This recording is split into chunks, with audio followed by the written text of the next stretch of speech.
Candidats à la mairie de Montréal qui participeront au débat ce soir à l'école d'été de l'Institut du Nouveau Monde. Nos candidats.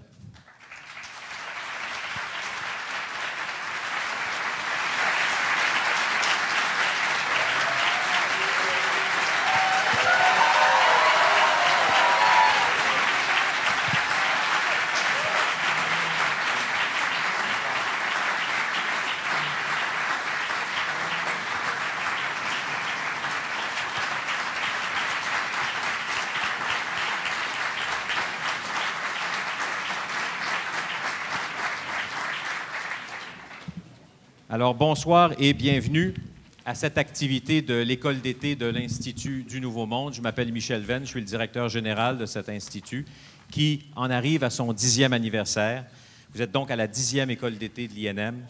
Chaque été, depuis 10 ans, en effet, l'INM réunit pour une école de citoyenneté aux aires de festival environ 400 jeunes qui viennent des 4 coins du Québec et aussi de l'étranger pour venir débattre des grands enjeux auxquels est confrontée notre société ou le monde. Cette année, le 3 novembre prochain, 1100 municipalités au Québec seront en élection et nous avons pensé que, pour l'occasion, il serait pertinent d'organiser à l'école d'été, donc de permettre aux jeunes d'assister à un débat entre des candidats à la mairie de Montréal. Il s'agit d'une activité de l'école d'été, c'est pourquoi nous avons donné la priorité aux jeunes d'y assister, mais à cause de l'intérêt que suscite cette activité, puisqu'il s'agit du premier face-à-face entre ces candidats, nous avons aussi ouvert des places au public et je souhaite la bienvenue aux membres du public qui sont avec nous ce soir. Bienvenue à l'école d'été de l'INM encore une fois. Le débat est aussi diffusé sur le web et je salue les internautes qui se joignent à nous et qui suivront ce débat à distance aujourd'hui dans le confort de leur foyer. Les règles du jeu pour ce débat sont similaires, en fait, à celles d'un débat télévisé des chefs qu'on voit lors des campagnes électorales. Elles ont été minutieusement établies. Les participants les ont acceptées et c'est suivant ces règles que nous allons mener le débat ce soir. L'INM va organiser d'autres activités en rapport avec les élections municipales au cours de l'automne, d'ici le 3 novembre. Ce sera l'occasion de poursuivre les discussions, d'élargir la conversation et d'entendre les citoyens pour se prononcer sur les enjeux de ces élections municipales. Nous avons invité ce soir 4 candidats et candidates à la mairie de Montréal. Vous les connaissez, M. Denis Coderre, de l'équipe Denis Coderre pour Montréal. Je pars de la droite de la scène. Monsieur Marcel Côté de la Coalition Montréal.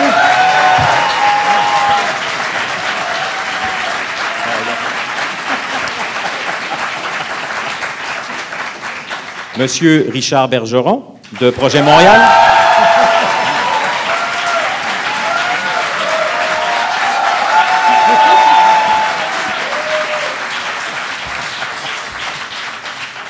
On ne s'est pas doté d'applaudimètres, par exemple. Et Mme Mélanie Joly, qui est candidate indépendante.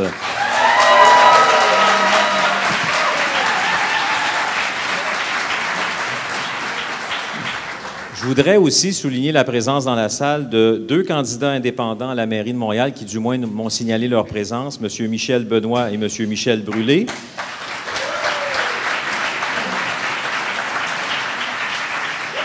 Je voudrais aussi mentionner la présence de la chef de Vision Montréal, Mme Louise Harel.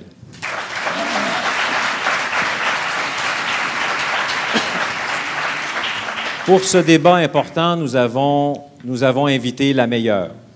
Nous avons invité la meilleure animatrice, la meilleure animatrice d'affaires publiques, enfin, du moins selon l'Académie des Gémeaux, puisque pour les 2 dernières années, notre animatrice, il ne faut pas que je la nomme tout de suite, notre animatrice, donc, a reçu ce Gémeaux de la meilleure animatrice d'affaires publiques au Québec. Elle est journaliste, elle est animatrice au réseau de l'information RDI, à l'émission 24 heures en 60 minutes. C'est aussi Mme Dussault qui était la co-animatrice des débats électoraux des chefs aux élections provinciales, aux dernières élections provinciales et aux dernières élections fédérales en français. Alors donc, je cède la parole à notre animatrice pour ce soir, Mme Anne-Marie Dussault. Bonsoir à tous.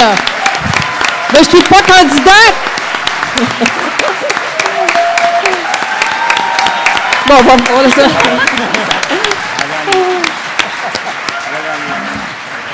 Merci de la confiance que vous me témoignez. J'avoue que lorsque l'INM m'a téléphoné, vous me permettrez cette digression de quelques secondes.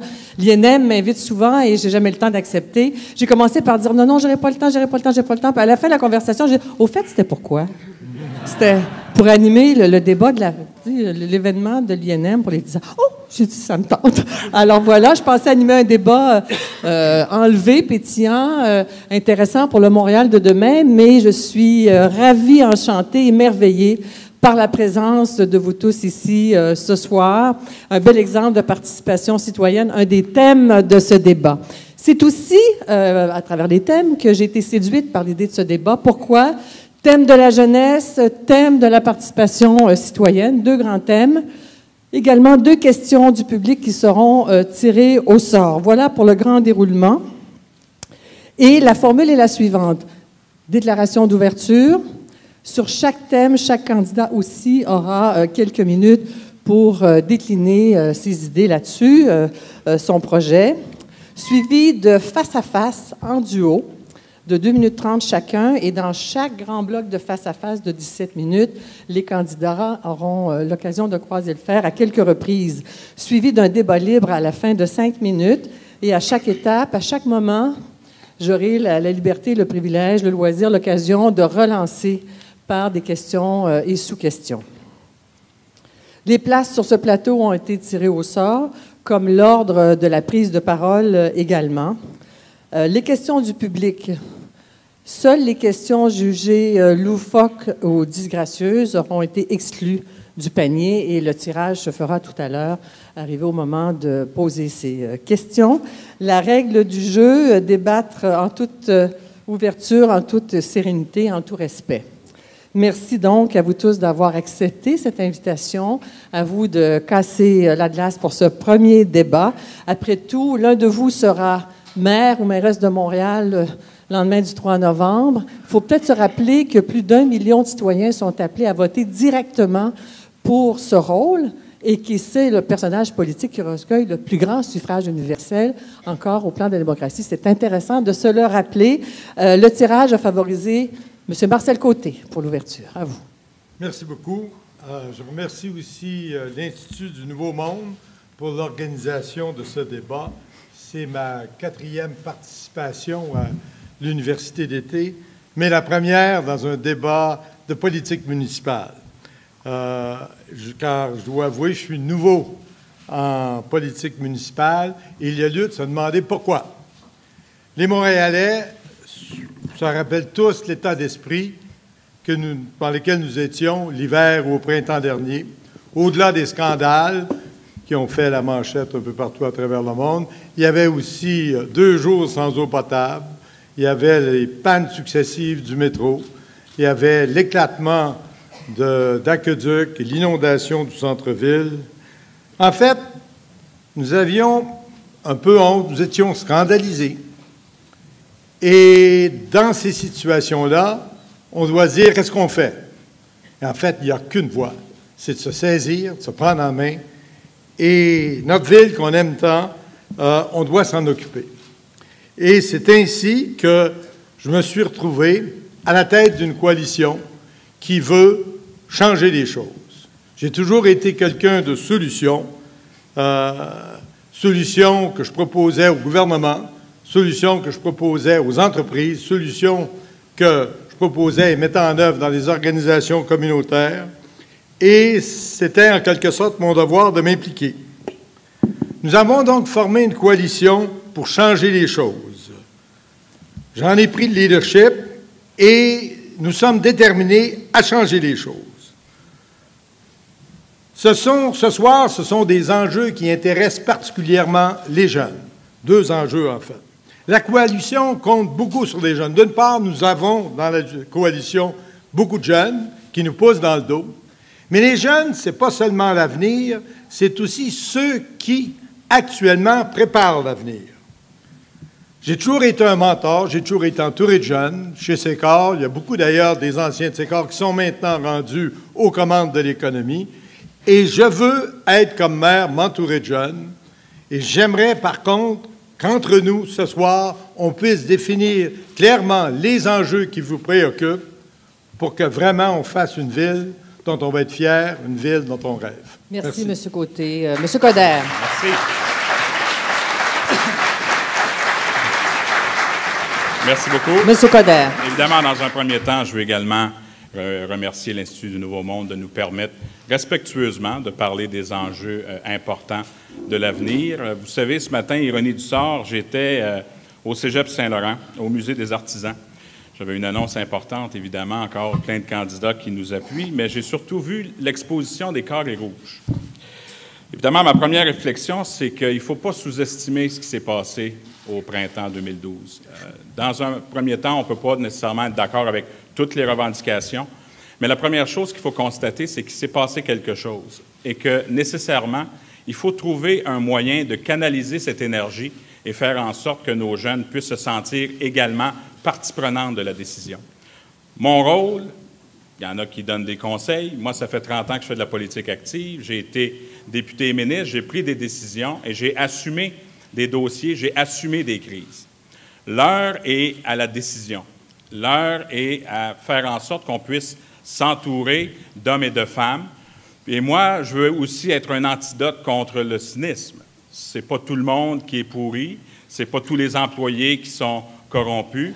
Il faut envoyer ce message qu'on va travailler tous ensemble, qu'on se donne des outils et des structures pour empêcher les abus, mais qu'on puisse en même temps profiter justement des expériences des uns et surtout le dynamisme des autres. Alors, ce soir, ce que j'ai l'intention de faire, c'est vous parler des dossiers au niveau de la jeunesse. Je veux vous parler, évidemment, de dossiers pour créer l'environnement propice à l'entrepreneurship, à la création de la richesse, mais je veux qu'on parle aussi des exclus. Je veux aussi qu'on crée l'environnement propice pour combattre les inéquités, qu'on parle d'équité salariale, qu'on parle d'équité intergénérationnelle et qu'on s'assure ensemble de se donner les outils nécessaires pour faire en sorte qu'on soit à nouveau fiers de notre ville. On est tous ici, on aime tous la ville ici. On va tous être respectueux, mais je pense qu'à la lumière de tout ça, ça prend quelqu'un qui a la proximité des gens, qui a la confiance des gens et qui est capable d'amener cette énergie à faire de Montréal une ville que l'on aime tant. Merci, M. Coderre. M. Bergeron.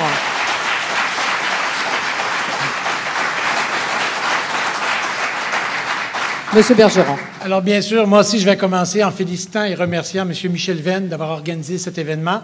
C'est une soirée importante puisqu'elle lance la campagne 2013 à la mairie de Montréal. On ne se racontera pas d'histoire, ça n'a pas bien été à Montréal ces 12 dernières années. Le vocabulaire qui nous vient à l'esprit, c'est laxisme, incompétence, incohérence, collusion, corruption. Il ne faut pas croire que ça avait été mieux avant, là. Les 7 années de l'administration précédente, quant à moi, c'était la même chose. Ça fait donc un bon 25 ans que Montréal est mal gouverné.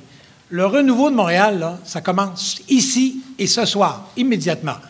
Ça commence avec qui? Avec Projet Montréal. Pourquoi avec Projet Montréal?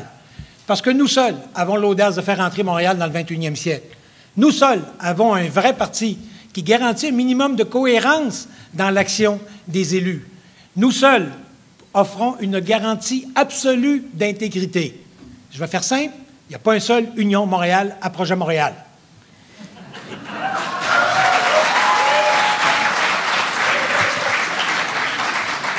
Et nous seuls offrons un véritable renouveau à la politique municipale.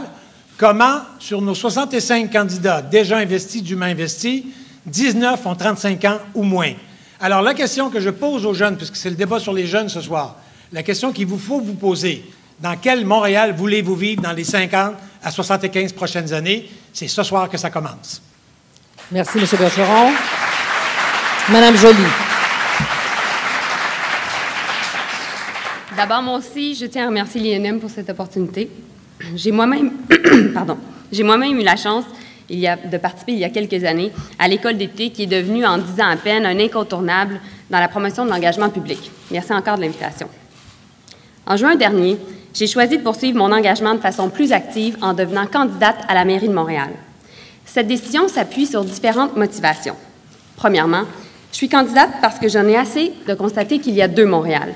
Le premier, le Montréal des citoyens, celui qui nous rend fiers d'être Montréalais et qui nous fait aimer notre ville. Le Montréal des créateurs, des étudiants, de la diversité, de l'entrepreneuriat. L'autre, le Montréal des politiciens, celui des scandales de corruption, des perquisitions à l'hôtel de ville par l'UPAC, des chicanes politiques, des fusions, des diffusions et de l'inefficacité. Le temps est venu de se débarrasser de ce Montréal désolant. Nous sommes prêts pour un vrai changement. Nous pouvons bâtir un Montréal à la hauteur de nos aspirations. Mes propositions visent à construire un Montréal innovant, entreprenant et efficace pour les années à venir. Deuxièmement, je suis candidate à la mairie de Montréal parce qu'il y a urgence. Urgence à réformer les manières de faire. Cette urgence, c'est la jeune génération, notre génération, qui la ressent le plus fortement et qui l'exprime dans sa volonté de changer les choses. Notre génération a toute la compétence pour diriger Montréal. C'est à nous de nous engager. Troisièmement, je suis candidate à la mairie de Montréal car, comme tous les citoyens, comme vous tous, j'aime Montréal, et oui, j'aime Montréal, j'aime ma ville et c'est ce sentiment très fort qui m'a poussée à faire de Montréal le lieu de mon engagement.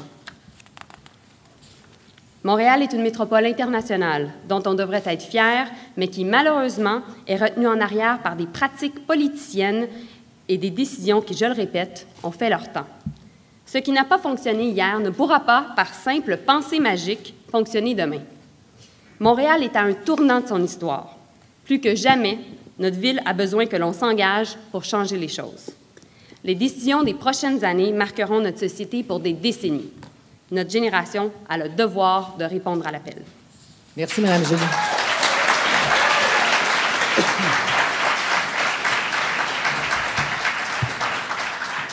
Abordons maintenant le thème, un des deux thèmes principaux, donc la jeunesse. La question de fond, c'est de savoir si l'avenir de Montréal passe par la jeunesse. 30 % de sa population a moins de 35 ans et parmi eux, bien, des gens que vous voudrez amener à voter pour vous le 3 novembre. Naître, grandir, étudier, travailler, élever une famille à Montréal, est-ce encore possible dans le contexte actuel?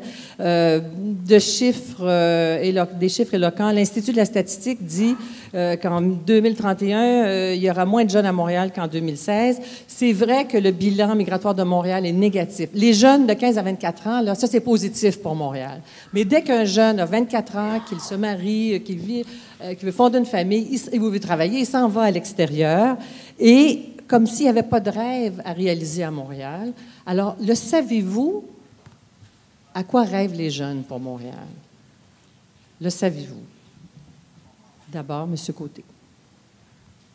Je suis optimiste.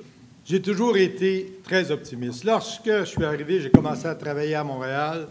Je regardais la ville autour de moi et je me disais, un jour, nous allons nous l'approprier. Un jour, nous saurons comment. Aujourd'hui, c'est à vous de rêver. Et dans 20 ans d'ici, vous serez aux commandes de la ville, vous l'aurez approprié. Notre devoir à nous, notre génération, c'est de vous transmettre un legs. Et il faut bien faire attention, le legs qu'on va vous transférer.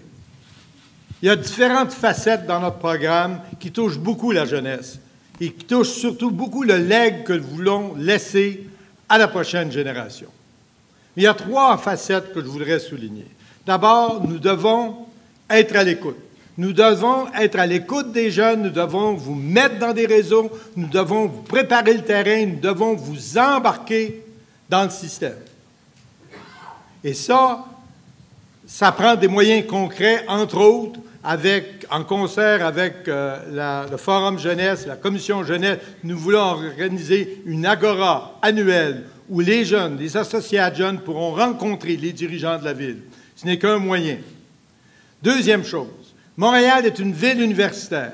Ce sont les jeunes qui définissent le statut de ville universitaire. Montréal, pour être une ville universitaire, doit se préoccuper des préoccupations des étudiants, le logement, les contraintes sur le transport public, etc. Nous voulons nous occuper. Une des choses qu'on a annoncées aujourd'hui, c'était d'enlever la discrimination contre les étudiants de plus de 25 ans dans le transport public. Troisièmement, nous voulons donner aux jeunes des emplois. Montréal, le taux de chômage est le double de Québec, 10 Ce n'est pas normal, ça veut dire que lorsque vous arrivez sur le marché du travail, c'est difficile. C'est encore plus difficile à Montréal. Ceci doit changer. Merci. Coderre. La première chose qu'on doit constater, c'est que l'Hôtel de Ville, ce n'est pas un parlement, c'est une administration. On n'est pas là pour faire des games politiques, on n'est pas là pour créer des partis politiques, des coalitions qui peuvent être des partis politiques. On est là pour donner des services et s'assurer. On ne veut pas juste vous consulter, les jeunes doivent faire partie de la décision. Moi, j'ai fait partie. Et dès là, il y a des structures qui existent. Vous avez Forum Jeunesse, il y a le Conseil Jeunesse. Le temps n'est pas juste de consulter, c'est de vous assurer que vous faites partie de la décision. On n'est pas là d'une façon paternaliste pour vous dire on va t'arranger ça, bonne chance. On est là pour vous organiser l'environnement propice, évidemment, à l'entrepreneurship, mais créer des emplois, ça veut dire à l'intérieur même de l'hôtel de ville. S'assurer qu'il y a une représentativité, s'assurer qu'on puisse donner aussi des outils d'intégration. Parce que Montréal, c'est aussi une diversité culturelle, c'est une dualité linguistique, c'est une métropole francophone extraordinaire et il faut s'assurer de ces plus-values-là pour qu'elle représente aussi la génération de toute génération. Il y a une réalité d'équité salariale. Il faut même s'assurer qu'au niveau des jeunes qui travaillent à la Ville de Montréal, notamment au niveau des cols blancs, au niveau des femmes, qu'il y ait cette équité salariale. Elle n'existe pas présentement. Ça, c'est un point qui est important. Quand on parle en termes de... On peut applaudir. Quand on parle en termes de conciliation travail-famille, oui, mais il y a aussi des étudiants, des étudiantes qui ont des enfants et ils n'ont pas les logements adéquats pour qu'ils puissent avoir cet irritant de moins dans la tête et pouvoir focusser sur leurs études. Mais la chose la plus importante, je vais mettre en place ce qu'on appelle la ville intelligente. D'ici les 20 prochaines années, 65 % de la population mondiale va être dans les villes. On ne définit plus le monde par des continents ou par des pays. On les définit par des villes. 91 % des jeunes de 18 à 31 ans utilisent les médias sociaux.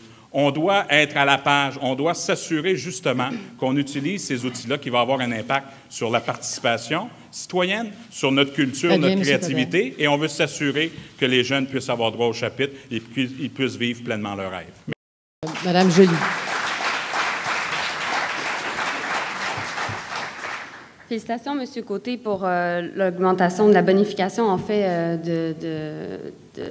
à la STM pour tous les étudiants. La réalité, c'est que nous, on va faire en sorte de bonifier encore plus cette offre de transport en commun en faisant en sorte que les étudiants aient accès à un SRB proche de chez eux, surtout quand ils restent... Je vous fais un engagement ce soir. Il y a un seul organisme paramunicipal où il y a un poste dédié à un représentant des jeunes, c'est la Société de transport de Montréal. Avec moi, il y aura un jeune sur toutes les sociétés paramunicipales et toutes les sociétés municipales dans leur ensemble. Que ce soit Bixi, vous savez comment c'est mal géré, Bixi, s'il y avait une couple de jeunes pour avoir un œil là-dessus, la SHDM, l'OMH pour les questions de logement, et ainsi de suite pour toutes les organisations municipales. Pour vous prouver qu'on peut être jeune puis avoir énormément à offrir, comme M. Côté, dans sa génération, était jeune puis ils ont fait beaucoup à la société québécoise, la première fois que j'ai eu l'occasion de nommer quelqu'un au comité exécutif à la faveur de la constitution d'une administration de coalition, j'ai nommé la plus jeune élue de ma formation politique, 33 ans, Émilie Thuillier. Elle a eu 34 ans la semaine dernière. Et elle est extraordinaire, de compétences, de rigueur. Et si vous ne me croyez pas, écoutez les séances du comité exécutif sur Internet, puis vous allez voir qu'elle est pas mal la plus opiniâtre autour de la table et toujours pertinente. C'est ça, la qualité des jeunes d'aujourd'hui. Prenez le pouvoir, ça veut dire aussi continuer de venir à Projet Montréal.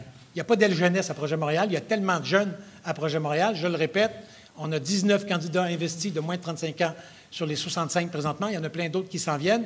Prenez le pouvoir. En fait, on a tellement de jeunes à Projet Montréal que la dernière chose dont on aurait besoin, c'est d'une aile jeunesse. Merci, M. Bergeron. Projet Montréal, c'est le parti des jeunes. Prenez le pouvoir, venez à Projet Montréal. Merci, M. Bergeron. Alors, vous voulez attirer les jeunes, vous avez exprimé quelques-unes de ces idées. Je vous invite à les débattre au cours de ce grand bloc de 17 minutes, mais je vous lance quand même la perche en reprenant des mots que vous avez employés, cynisme, renouveau, changement. C'est plus ça peut plus continuer comme ça a été le cas dans les dernières années. Mais pour beaucoup de citoyens, d'ailleurs, qui ne sont pas allés voter en 2009 et qui se demandent s'ils vont y aller maintenant. Et les jeunes, en particulier, sont devenus très cyniques. C'est vous-même qui l'avez affirmé. Et la question qu'on peut vous poser, c'est est-ce que la corruption endémique, ambiante qui a eu lieu, là, risque de toujours être plus forte que la démocratie parce qu'on a gouverné par lobby, puis on a cédé à des influences occultes. Comment convaincre les jeunes du contraire? Comment convaincre que vos idées vont être plus importantes que ces choses-là? Monsieur Coderre. Moi, je pense, en tout respect pour M. Côté, je pense qu'il ne faut pas faire de l'âgisme ce soir. On fait tous partie de la solution. On veut être inclusif. Si on veut combattre le cynisme, effectivement, il faut arrêter de s'attaquer de la mauvaise façon tout le temps, puis toujours arriver à dire « moi, je ne prends pas un, je prends l'autre ». M. Bergeron, vous avez essayé vous-même d'avoir des membres de l'Union Montréal, puis ils n'ont pas voulu, mais ça, c'est une autre histoire. M. Côté, moi, aujourd'hui, ce qui est important, M. Côté... M. Bergeron, ce que vous venez de dire, M. Coderre, Montréal... Je suis beaucoup plus jeune. M. Coderre, Montréal est gouverné depuis 12 ans. Depuis 12 ans, Montréal est gouverné en l'absence de 40 % de la population qui reste juste à l'est de la ligne orange, totalement exclue du pouvoir. C'est pas normal dans une ville. Non seulement vous avez raison. C'est ce qu'on veut changer. Oui, tout à fait. Mais pour ça, ce que ça va prendre, c'est la confiance. Et la confiance vient avec la crédibilité, la notoriété, la proximité. La réalité, c'est que vous avez vient avec de la bonne gestion. Ça vient. Oui, mais avant, il faut qu'on y croit. Non.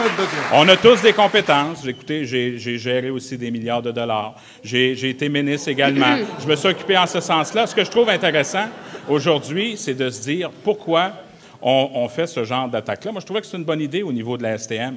Moi, ce que je veux faire, c'est de mettre en place une tarification sociale, mais on va le faire à l'étude. On n'arrivera pas aujourd'hui pour faire une chose. La mesure que se propose à la STM coûte 9 millions. On va aller trouver le 9 millions dans le budget de 5 milliards de la Ville. La STM doit équilibrer. Vous allez payer la STM avec ça. C'est quand même des choix qu'il faut faire. C'est des priorités. Si Montréal est une ville universitaire, oui, on peut investir 9 millions dans des services aux étudiants. Mais on ne peut pas investir 50, non, 60, mais il faut être millions. inclusif, il faut penser, je suis d'accord aussi. Mais ce qui est important au niveau de la corruption, justement, il faut mettre des structures. J'ai proposé un inspecteur général, une personne qui est totalement indépendante, qui va dépendre du conseil de ville et qui va être une police du contrat. Il faut enlever avec aussi... plus de police, c'est en décentralisant. Pourquoi il y a eu de la corruption à Montréal? C'est qu'il y avait quelques personnes qui contrôlaient tout. Non, il faut briser ça. Non, mais la réalité... Non, mais c'est... La question n'est pas là. La question, c'est de s'assurer que les hommes et les femmes qui y travaillent puissent avoir cet environnement de quiétude et qu'on ait une transparence, une traçabilité de l'ensemble des décisions. Alors, on est tous d'accord, mais il faut aussi être pragmatique et il faut penser comment que les choses fonctionnent réellement. Alors, vous étiez le premier tandem à débattre. Le second tandem, on poursuit avec Mme Joly et M. Bergeron sur la même question. Mme Joly. M. Bergeron, j'ai une confidence à vous faire. Quand je vous écoute, parfois, vous m'inquiétez.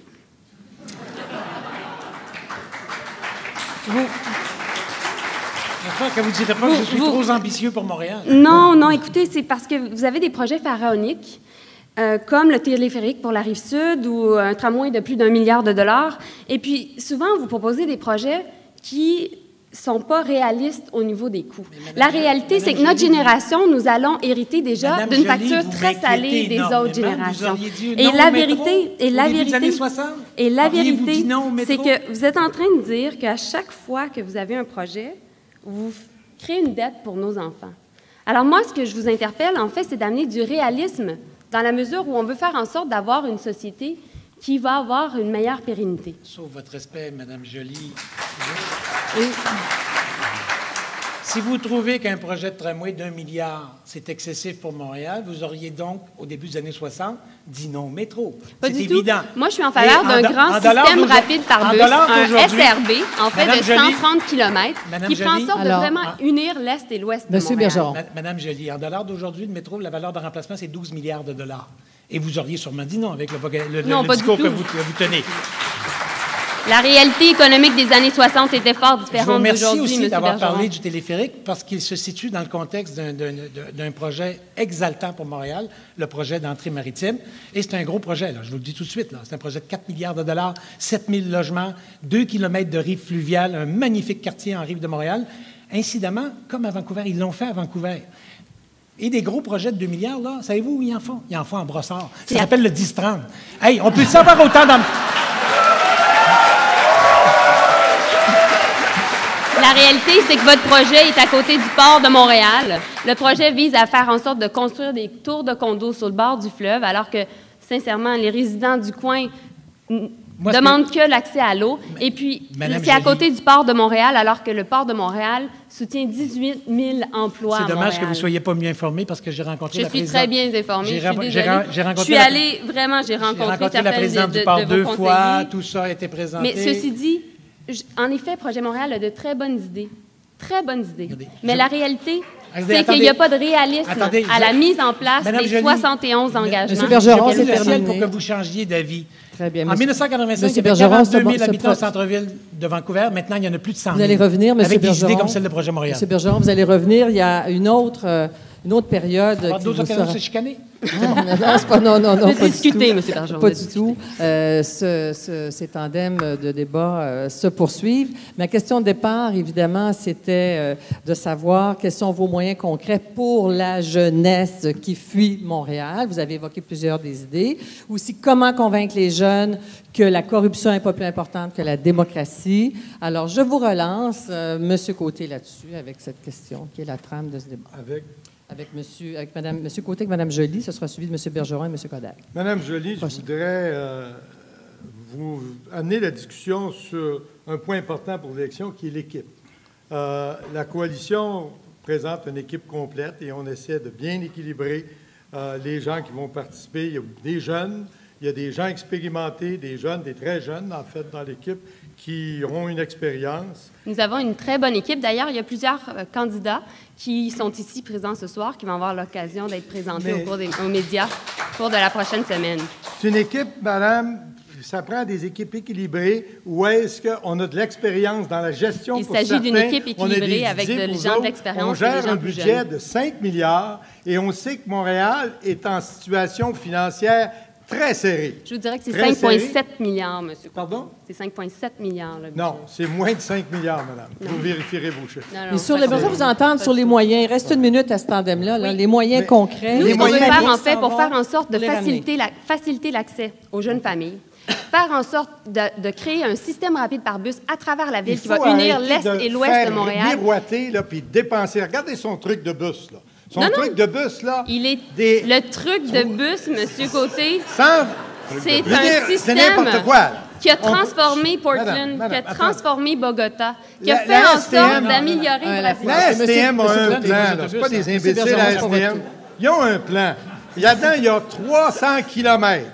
300 kilomètres de voies réservées pour des autobus grande distance. Des STM, là, malheureusement, des voies réservées pour les bus dédiés, là, ça demande une densité qu'on n'a pas à Montréal lorsqu'on va faire 50 km. Donc, vous êtes en train de nous dire qu'on ne va pas investir en transport collectif, M. Côté? Deux experts en transport qui M. Bergeron, s'il vous plaît, respectez. Monsieur Bergeron, je vous rappelle à l'ordre, s'il vous plaît, parce que dans vos tandems, les gens vont intervenir. Monsieur Côté. Bon, faut pas... Montréal est en situation financière difficile. Il faut choisir avec discernement, de façon très prudente, nos investissements dans le transport. Les meilleurs investissements dans le transport actuel, c'est des voies réservées pour les autobus. Et qui est un système rapide par bus, des voies réservées, en faisant en sorte de 130 km. Un instant dans la salle, s'il vous plaît. Merci à tous les deux. Merci. Vous aurez l'occasion de poursuivre. Ce débat ne fait que commencer. Le prochain tandem oppose M. Bergeron et M. Coder. M. Bergeron. La question qui est posée, c'est comment redonner confiance aux jeunes en Montréal et en leur place à Montréal. Je vous ai donné la réponse du Projet Montréal. Pour qu'ils restent à Montréal, pour qu'ils reviennent. C'est de les accueillir à Montréal et de les mettre au pouvoir à Montréal, puis ils vont inventer des solutions qui vont convaincre leurs collègues jeunes aussi de rester à Montréal. Quand je regarde du côté de M. Côté, j'ai l'impression que tout ce qu'il fait, de M. Coder, c'est-à-dire, j'ai l'impression que tout ce qu'il fait, c'est qu'il offre une issue de secours à tous ces politiciens qui, il y a peu, portaient les couleurs d'Union Montréal. Prétendez-vous vraiment apporter du renouveau à Montréal, M. Coder, en vous contentant de recycler ces hommes et ces femmes qui se sont déshonorés eux-mêmes et qui ont déshonoré Montréal en fermant les... En fermant les... S'il vous plaît, laissez parler, mesdames, messieurs. En fermant les yeux pour certains durant 12 longues années sur le déluge d'argent qui leur permettait de se faire élire. Le problème, M. Bergeron, c'est qu'il n'y a pas tellement longtemps, vous avez rencontré Alan de Souza, vous avez rencontré Aruch Chitilian et vous avez tout fait, mais tout fait pour qu'il puisse être dans votre équipe. Alors, on va arrêter de jouer aux frustrés à soir, là. OK? Et deuxièmement, là, ce soir, là, par les petits débats et les petites chicanes, là, ça ne donne pas le goût aux gens de vouloir même aller voter, là. On va parler des vraies affaires ce soir. OK? Ça, c'est la première étape. Alors, le problème présentement à l'Hôtel de Ville... Monsieur Coderre, votre équipe devrait s'appeler Réunion Montréal. Laissez finir, M. Coderre. C'est des petites étiquettes. Oui. Mais ce sont ces gens qui nous ont fait honte ces 12 dernières années. S'il vous plaît, M. Bergeron. Ils sont tous chez vous. M. Bergeron. Et quelques-uns chez M. Il y a un respect là, qui vient avec. Monsieur Bergeron. M. Bergeron, le problème, c'est que vous êtes... Le problème... Un instant. Bon. C'était un combat de lutte à ce temps. M. Coderre, vous avez la parole. M. Bergeron, votre problème, c'est justement qu'il ne faut pas qu'il y ait de parti politique à Montréal. C'est une administration, ce n'est pas un parlement. Votre dogmatisme, puis des fois, vous êtes un petit peu exalté, fait en sorte justement qu'il y a bien du monde qui ne veulent pas embarquer dans la politique municipale. Moi, là, j'ai mis en place une bannière composée d'hommes et de femmes. Je n'ai pas fait une territorialité disant « Moi, je suis fort dans l'Est, fait que tu t'en occupes de ça. » Toi, tu es fort dans l'Ouest, tu t'en occupes. Tu connais un petit peu les Anglais, fait qu'ils vont voter pour toi. Ah, bien, ça nous prend quelques communautés culturelles. C'est pas comme ça que ça fonctionne. Il reste 15 secondes à ce bloc. Ça prend une bannière qui va faire en sorte que tout le monde se sent montréalais, puis qu'on arrête de diviser pour régner. Ben, c'est terminé. C'est terminé, M. Bergeron. C'est terminé. C'est terminé. M. Bergeron, c'est terminé. M. Bergeron, s'il vous plaît, c'est terminé. Merci, Mme M. Bergeron, le débat... M. Bergeron, s'il vous plaît. C'est terminé. Le bloc de 2 minutes. Mais il y a pris 2 minutes et demie. Bienvenue en politique, Richard. Alors. Et je rappellerai que le temps de la salle, quand même, qui peut ralentir le débat, c'est décompté aux candidats aussi. Est-ce qu'on peut parler d'une autre réalité? Il reste un tandem. Oui, il reste un tandem. Oui. Je relance sur un autre point pour avancer le débat. Des gens dont on ne parle pas très souvent, les marginaux, parce que Montréal, c'est aussi des pauvres, des autochtones, des gangs de rue, des itinérants. Il y a 5 ans, Freddy Villanueva, Villanueva était un jeune de 18 ans qui a été abattu par les policiers. Ça pose la délicate question si oui ou non il y a du profilage racial à Montréal. Des rapports entre les communautés culturelles. Savez-vous que 88 des enfants, des jeunes, des enfants d'immigrants sont à Montréal, au Québec? Donc, tout un défi. Donc, il faut parler de cette réalité-là. Je veux vous entendre. D'abord, c'est M. Côté qui commence ce premier tandem avec M. Bergeron. M. Côté. Si vous regardez la population de Montréal, 40 de la population de Montréal est soit des immigrants ou des gens de minorités visibles. C'est sûr que Montréal est une ville qui n'est pas la ville que je vois ici ce soir. Ici, nous sommes une minorité et Montréal a beaucoup à apprendre, beaucoup à faire pour que ces structures reflètent sa réalité. C'est pas un problème, je pense, de parti politique. Je pense qu'on peut tous être d'accord. C'est toute la classe politique montréalaise qui est interpellée face à ça. On a beaucoup à faire pour que nos structures de pouvoir, nos structures de politique reflètent la vraie réalité. Et je pense que ça ne devrait pas être un enjeu politique, mais je fais des efforts. Je pense que tout le monde doit faire des efforts et c'est autant personnel qu'institutionnel. M. Bergeron. Moi, je dirais que quand on se veut inclusif, comme nous le sommes notamment à Projet Montréal, on fait attention de ne jamais stigmatiser un groupe. L'an dernier, vous avez comparé les associations étudiantes à la mafia. Quant à moi, ça aurait pu être pertinent peut-être pour Union Montréal, mais jamais pour les associations étudiantes. Donc, je n'ai pas comparé les associations étudiantes à la mafia. Par contre, c'est sûr que dans mon choix de mots, j'ai vraiment exagéré dans un débat et je regrette le choix des mots. Par contre, sur la question du grand débat des jeunes dans notre société, c'est un débat qui doit avoir lieu. J'ai toujours participé à Montréal au débat public de temps en temps, Mais je peux m'enflammer. sur la question de l'intégration des jeunes de communautés culturelles notamment, des rapports avec les policiers, également des plus marginaux. Il reste peu de temps pour... on pourra le faire en débat, mais je vous relance là-dessus, M. Côté. Bon, le problème il y a certains problèmes qui sont des problèmes de centre-ville, qui sont des problèmes de métropole. Montréal accueille, en quelque sorte, les marginaux des provinces. Il y a beaucoup de la province, voire de l'Est du Canada, il y a beaucoup d'organisations communautaires, et c'est beaucoup plus par les organisations communautaires aidées par les politiques de la ville qu'on peut régler les problèmes. Je me suis impliqué personnellement dans ces problèmes-là. Je dois vous avouer qu'après de nombreuses années, c'est très difficile, très long.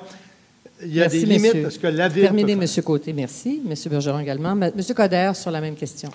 Bien, écoutez, vous avez remarqué que dès le début, j'ai parlé de ça. J'ai parlé qu'il fallait justement aider les exclus. Il fallait s'assurer qu'on ait une représentativité au niveau de l'emploi. Comme ancien ministre de l'Immigration, comme je viens de Montréal-Nord, donc j'ai vécu personnellement le cas de Villanueva, et je suis très heureux de voir justement, on va attendre le rapport du coroner, on ne parlera pas de ce dossier-là, mais ce qui est arrivé suite à ça, c'est un bilan exceptionnel de Gilles Deguire et de son équipe qui a remis en place une ligne conductrice, un dialogue avec tout le monde. Donc, il faut arrêter aussi de parler des communautés, il faut parler de la communauté. Le cas dans le fond, des itinérants. Qu'est-ce que vous allez faire concrètement? Nous, ce qu'on propose, en fait, c'est qu'il y a un sous-financement du soutien, dans le fond, aux aides psychologiques en toxicomanie et pour les itinérants. La dernière étude concernant le nombre d'itinérants à Montréal date de 1997. Il y a des estimations comme quoi il y aurait environ 30 000 itinérants à Montréal. Il faut faire en sorte d'agir de façon pragmatique et faire place à du vrai changement. Ce qu'on a décidé, c'est de proposer une armistice à des compagnies qui avaient volé Montréal, qui avaient volé les Montréalais. Et ce qu'on veut faire, c'est qu'on veut prendre l'argent qui a été volé et la donner aux pauvres et faire en sorte de soutenir la lutte à l'itinérance à Montréal. Madame, moi, je pense la première chose, c'est parce que c'est les deux, hein? Une amnistie, vous voulez dire. Une amnistie. Oui, pardon. Moi, je pense, la grande fête 2013. Ouais. On a besoin, et là, il faut être extrêmement pragmatique. Il y a déjà la Corporation de développement social qui existe, avec Damien Silès et son équipe qui fait un travail merveilleux. La Ville de Montréal travaille là-dessus. Oui, je le connais très bien, puis je peux vous assurer que je vais avoir aussi un candidat et quelqu'un au comité exécutif qui va être en charge du développement social et qui va s'occuper précisément de la question de l'itinérance. Deuxièmement, il faut aussi qu'il y ait des mesures de formation continue au niveau de la sécurité publique. C'est une réalité urbaine. Et je pense que c'est la responsabilité de tous, parce qu'ils sont de plus en plus jeunes. Il y a le phénomène de la désinstitutionnalisation également. Et il faut trouver une façon, en partenariat, puis pas dire juste les organismes, il faut que nous, on ait un rôle institutionnel à jouer et qu'on travaille avec Ottawa et avec Québec alors que pour vous ça. prenez tous des anciens politiciens, là, la moitié de votre équipe, c'est de Union Montréal. Comment... Essentiellement, vous êtes le représentant ceux qui ont faim, Mme Joly, ceux qui ont faim et qui sont dans le besoin, là, ils font pas de la politique ce soir. Zampino 2.0. Comment vous pensez que vous allez pouvoir refaire les façons de faire à la ville? C'est terminé. Là, j'ouvre la période de débat à 4. Maintenant, vous pouvez vous interrompre les uns les autres. On a le droit. Okay. Parce que vous avez compris la formule. Hein? C'est 2 par 2, puis à la fin, là, ils peuvent se reprendre. Et c'est à 4. Si vous nous donnez le droit. Oui, bien, c'est 5 minutes, cette période. Monsieur Côté, j'ai une question pour vous, parce que c'est important qu'on parle des itinérants. Vous avez dit au Journal de Métropole, pour les itinérants, il faudrait voir à retirer de la circulation ceux qui se montrent trop agressifs. Est-ce que vous pensez qu'aider un itinérant, c'est de le retirer ou c'est de l'entourer, de l'aider, de trouver une façon de l'estime et de l'aider à qu'il puisse s'en sortir par le logement social? Monsieur Côté. Applaudissez pas parce que... Monsieur Côté. C'est un peu plus compliqué que ça, l'itinérance. Les agressifs en itinérance ont besoin d'être hospitalisés. On a fait de la désinstitutionnalisation et aussi les patients ou les individus qui devraient être institutionnalisés, qui ne veulent pas l'être à cause de notre système, ainsi de suite, peuvent facilement échapper à l'institutionnalisation. Il y a des gens qui devraient être institutionnalisés, qui devraient être là. faut montrer plus de compassion, monsieur. Non, Alors, oui, mais il y en Faut a de la pas dire, compassion. on va étirer de là, parce que c'est des squeegees. C'est quoi la prochaine étape? Il ne faut pas avoir des questions simplistes. Messieurs, je vous écoute. Madame C'est Joly. très intéressant ce que vous dites, Madame mais c'est Joly. quoi vos mesures concrètes? Qu'est-ce que vous proposez pour lutter contre l'itinérance? Qu'est-ce que vous proposez pour améliorer la qualité de vie des gens qui vivent au centre-ville? politique, Moi, pour Madame avoir Joly. vécu dans l'ouest de Montréal... La politique, Mme dans Joly, là, l'ouest sur du centre-ville de l'itinérance, c'est pas Montréal. d'avoir été une fois à une mission pour dire maintenant, je connais ce qui se passe. Non, moi, j'ai pas couché du avec tout. eux, j'ai travaillé avec eux, C'est très j'étais à la maison Vous avez du père, couché avec et eux. je connais des gens pertinents qui travaillent là-dessus. Ça, je suis d'accord avec M. Coderre. L'itinérance, c'est compliqué. C'est Monsieur compliqué. Coderre, qu'est-ce que ça Il y a fait pour beaucoup changer d'organisations le qui problème? œuvrent dans l'itinérance. Il ne faut pas faire des solutions blanc et noir. Monsieur Ça Bergeron. prend du courage, de l'abnégation. Moi, je souligne le travail qui s'est fait par les nombreux organismes. Ce Monsieur. que peut faire la Ville est relativement limité. Ça prend des bénévoles là-dedans. Ça prend beaucoup de bénévoles. Ça prend des Ça ressources. prend... Pas Monsieur juste Bergeron, sur la même. Je pense que de nous quatre, je suis la seule personne qui habite au centre-ville, au cœur du foyer d'itinérance. pas- Moi, je suis au milieu du triangle, Oldbury Mission, Accueil Bonneau, puis Maison de Père, juste au milieu du triangle. Et je peux vous dire, je crains qu'on ne soit en train de décrire l'itinérance. Il y en a aussi à Montréal-Nord, à la- M. Bergeron. Oui, Il y en a pas tant que ça. à la manière Il y en a- que les il y en banlieues a voient trop. l'itinérance à Montréal. Oui, c'est un problème grave. C'est un problème humain grave, surtout quand l'itinérance est liée à la désinstitutionnalisation, c'est-à-dire à des problèmes psychologiques. C'est très grave, il faut en prendre soin. Mais ce n'est pas le problème que croient les banlieusards qui craignent de venir à Montréal à cause de l'itinérance. La première chose que je voulais dire, c'est pas si pire que ça de vivre au centre-ville de Montréal. C'est même très agréable et certains itinérants sont d'excellents observateurs urbains et qui m'informent des passages de ma fille, notamment, à la station de métro. Alors, c'est pour vous dire. Mais je pense que Mais Mme par ailleurs, Dussault, on parle de la pour jeunesse. parler Faisons des attention. jeunes. Il y a des centaines Non, mais de c'est milliers les- de les jeunes à itinérants, Montréal. c'est de plus en plus Il y a jeune. des centaines de milliers de jeunes de Oui, toutes les il y a d'autres communautés. choses. Et justement, moi, quand j'étais... Alors- Justement, vous voulez savoir comment ça fonctionne, le partenariat? On était justement à Ottawa à l'époque, qu'on a travaillé justement pour Montréal, et on a mis en place le financement pour aider les organismes justement à travailler sur le terrain. Ce qu'on doit faire, c'est Et un les partenariat de tout instant avec l'ensemble des gouvernements qui travaillent avec les gens comme au refuge, avec les Dan Bigra de ce monde, puis de dire, regarde, il y en a de moins en moins, mais il faut les entourer, Alors, puis c'est l'affaire de J'aimerais tous. qu'on parle un petit peu plus de ces centaines de milliers de jeunes qui ne sont pas itinérants. Je suis d'accord avec vous, M. Bergeron.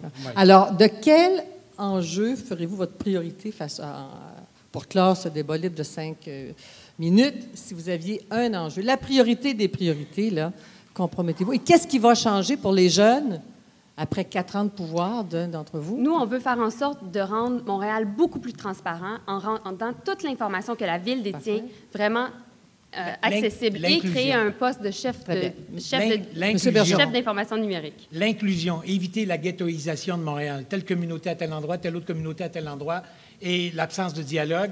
Et pour ça, il faut inviter tous les jeunes à investir les lieux de pouvoir. C'est ce que nous faisons au Projet Montréal. Monsieur Côté. S'il y a une priorité à Montréal, c'est d'améliorer. En fait, il faut retourner à la base et améliorer la gestion de la ville. C'est une ville qui a souffert beaucoup de mauvaise gestion et on est limité dans nos ressources à cause de la gestion. Ayons une meilleure gestion, nous allons avoir des surplus que nous allons pouvoir investir dans nos programmes sociaux. La ville de Montréal fonctionne Très bien. actuellement à la limite de ses ressources. Il Très faut bien. pouvoir dégager les ressources. Merci, M. Je pense que Côté. c'est l'ensemble de ça. Il faut Monsieur seulement... Coderre. Il faut non seulement être inclusif, mais il faut être pragmatique et il faut aussi avoir cette proximité qui permet de régler sur le champ les problèmes d'équité, les problèmes intergénérationnels. Et c'est d'avoir aussi une vision pour les 25 prochaines années, mais ça doit commencer maintenant. Et pour ça, ça prend du pragmatisme. Merci à tous les 4. Ce qui nous permet d'aborder maintenant le deuxième thème, la participation citoyenne. On peut dire que ce thème-là s'impose à l'Institut du Nouveau Monde. C'est un peu son credo, sa raison d'être à cet institut. Et c'est un thème qui va vous inviter à définir votre conception de la démocratie. Vous avez été quelques-uns déjà à évoquer la question du printemps érable et la question de corruption. Il faut peut-être rappeler que Montréal a déjà des outils pour entendre la voix des citoyens, un ombudsman, l'Office de consultation publique, le droit d'initiative, une charte des droits et responsabilités conçue par et pour des citoyens. Là, c'est une première en Amérique du Nord. Mais l'avenir de Montréal fait débat déjà au tournant des années 2000, pour ne pas dire pendant toutes les années 2000.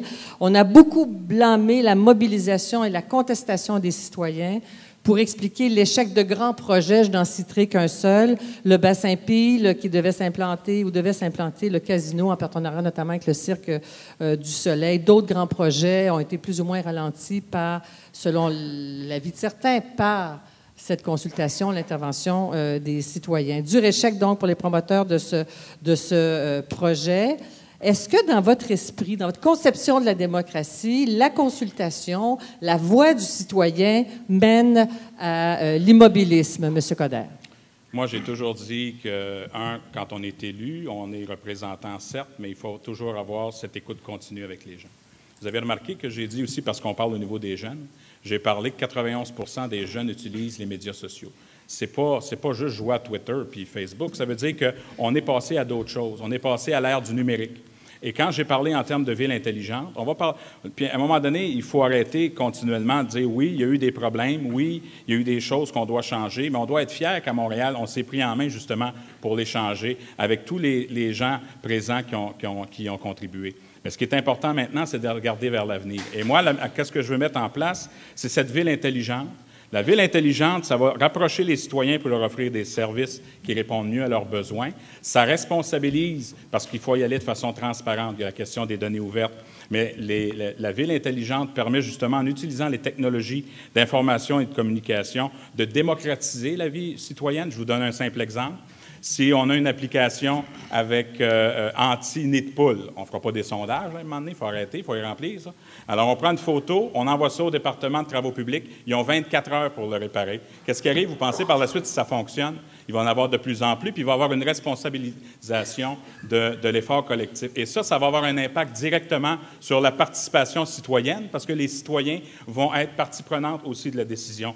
Il faut également, évidemment, assurer par les méthodes de consultation que tout le monde puisse avoir droit au chapitre. Mais à un moment donné, tu es élu, tu prends des décisions et tu t'assures que tu es toujours à l'écoute. Et quand tu es à l'écoute, d'habitude, tu ne te trompes pas souvent. Merci, M. Coderre. M. Bergeron. Merci, Mme Dussault. Est-ce que la consultation mène à l'immobilisme? Les jeunes le développement de Montréal. Les jeunes ne sont pas immobiles, ils s'impliquent énormément, ils participent à plein de réseaux, mais pas au réseau traditionnel qui est le grand jeu électoral, particulièrement au palier municipal. C'est très décevant, des taux de participation de 40 et moins. On n'a pas dépassé 40 les 2 dernières élections. Et quand on regarde le taux de participation des jeunes, on y arrive parce qu'on a les âges et tout dans les listes de candidats, d'électeurs, c'est-à-dire, bien, on a des taux de participation de 10, 12, 15 Et ça, c'est déplorable. Alors, il faudrait que les jeunes comprennent un petit peu mieux c'est quoi un élu, que ce soit au niveau local, au niveau municipal, au niveau provincial, au fédéral. C'est quelqu'un à qui on donne le droit d'aller piger dans la poche des gens sans leur demander la permission. Alors, se désintéresser de la politique, puis je pense qu'une fois qu'on a compris ça, là, subitement, on trouve un nouvel intérêt à la politique. Se désintéresser de la politique, c'est accepter de se faire plumer sans dire un mot. Alors, et ça veut dire que la politique, c'est le moyen d'action par excellence du changement de la société. Le fait que les jeunes ne votent pas, ça a pu être utile à certains. Je me souviens, en 2008, j'ai présenté une motion à l'Assemblée. J'étais tout seul d'élu au conseil municipal à ce moment-là.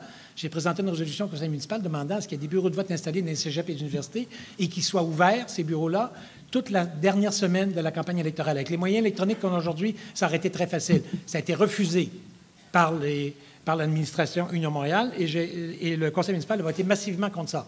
Cependant, il y a eu une démarche spécifique. Il y a 3000 propriétaires d'immeubles non résidents à Montréal, où ils habitent, au Qatar, en Arabie Saoudite, à Hong Kong, au Brésil et tout. On a dépensé des centaines de milliers de dollars pour inciter ces gens-là à voter en leur donnant des droits que les Montréalais n'ont même pas. Ils pouvaient voter par la poste à tout moment, au moment de leur choix. C'était un échec lamentable. Autrement dit, ça arrange du monde que les jeunes ne votent pas, se désintéressent de la politique et aient leur vie sociale par d'autres moyens que ceux de la politique classique. Moi, je dis aux jeunes, venez à la politique classique à Projet Montréal. On veut que vous l'investissiez. On veut que vous veniez, Merci, que vous vous intéressiez à la politique municipale. On n'a pas peur Merci. de vous. Monsieur Côté, je rappelle ma question. Est-ce que la consultation et la mobilisation citoyenne mènent à l'immobilisme? Parce que pour certains, c'est vu comme ça. Là, on l'avait entendu souvent. On ne peut rien faire à Montréal. Là, tout est figé, là, parce qu'on consulte trop. La participation citoyenne peut mener à l'immobilisme si elle est mal gérée, si elle est mal comprise, mais la participation citoyenne dans nos villes est inévitable. C'est une des conditions de saine vie dans une ville pour être ensemble. Et on peut prendre des exemples de participation citoyenne. Il y en a une qui est assez intéressante là, sur les différentes facettes.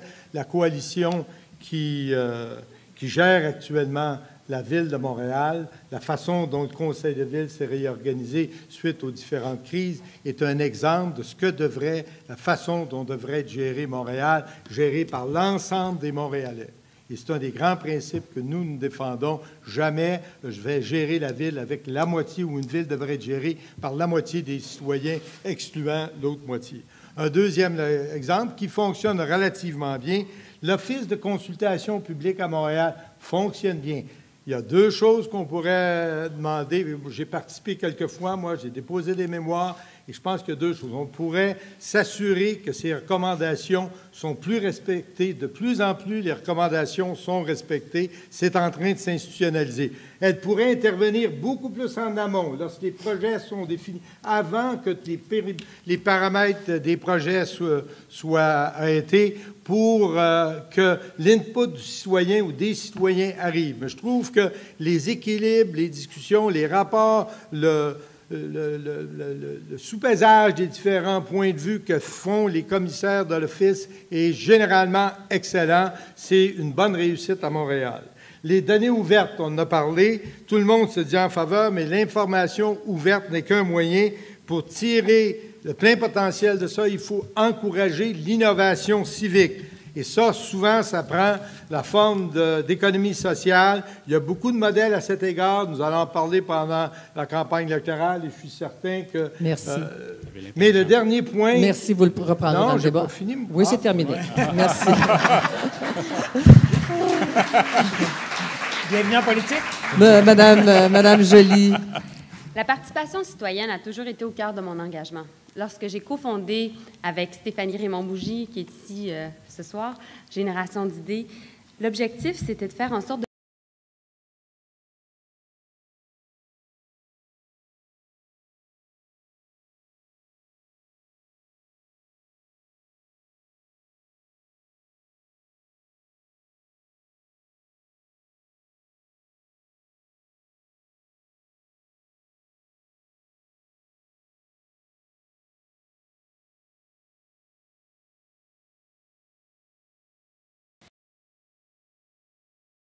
se sentir impliqué dans sa ville.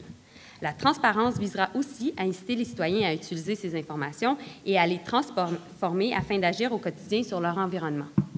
Deuxièmement, nous lancerons une véritable politique de l'innovation et de l'entrepreneuriat social. Aucune métropole d'envergure ne peut faire abstraction de cette extraordinaire ressource qu'est l'intelligence collective au service de l'intérêt général. Troisièmement, la participation citoyenne, c'est aussi la facilitation du transport collectif dans un objectif de meilleure cohésion sociale avec la mise sur pied d'un SRB. Ce système a pour effet d'offrir enfin à des milliers de Montréalais la possibilité d'adopter un mode de transport beaucoup plus écologique. Finalement, la participation citoyenne, c'est également la participation à la vie culturelle et artistique de la métropole. Nous proposerons notamment d'aménager le silo numéro 5 pour offrir aux citoyens montréalais un lieu de diffusion de leur création, en les projetant sur le silo, devenu un YouTube format géant.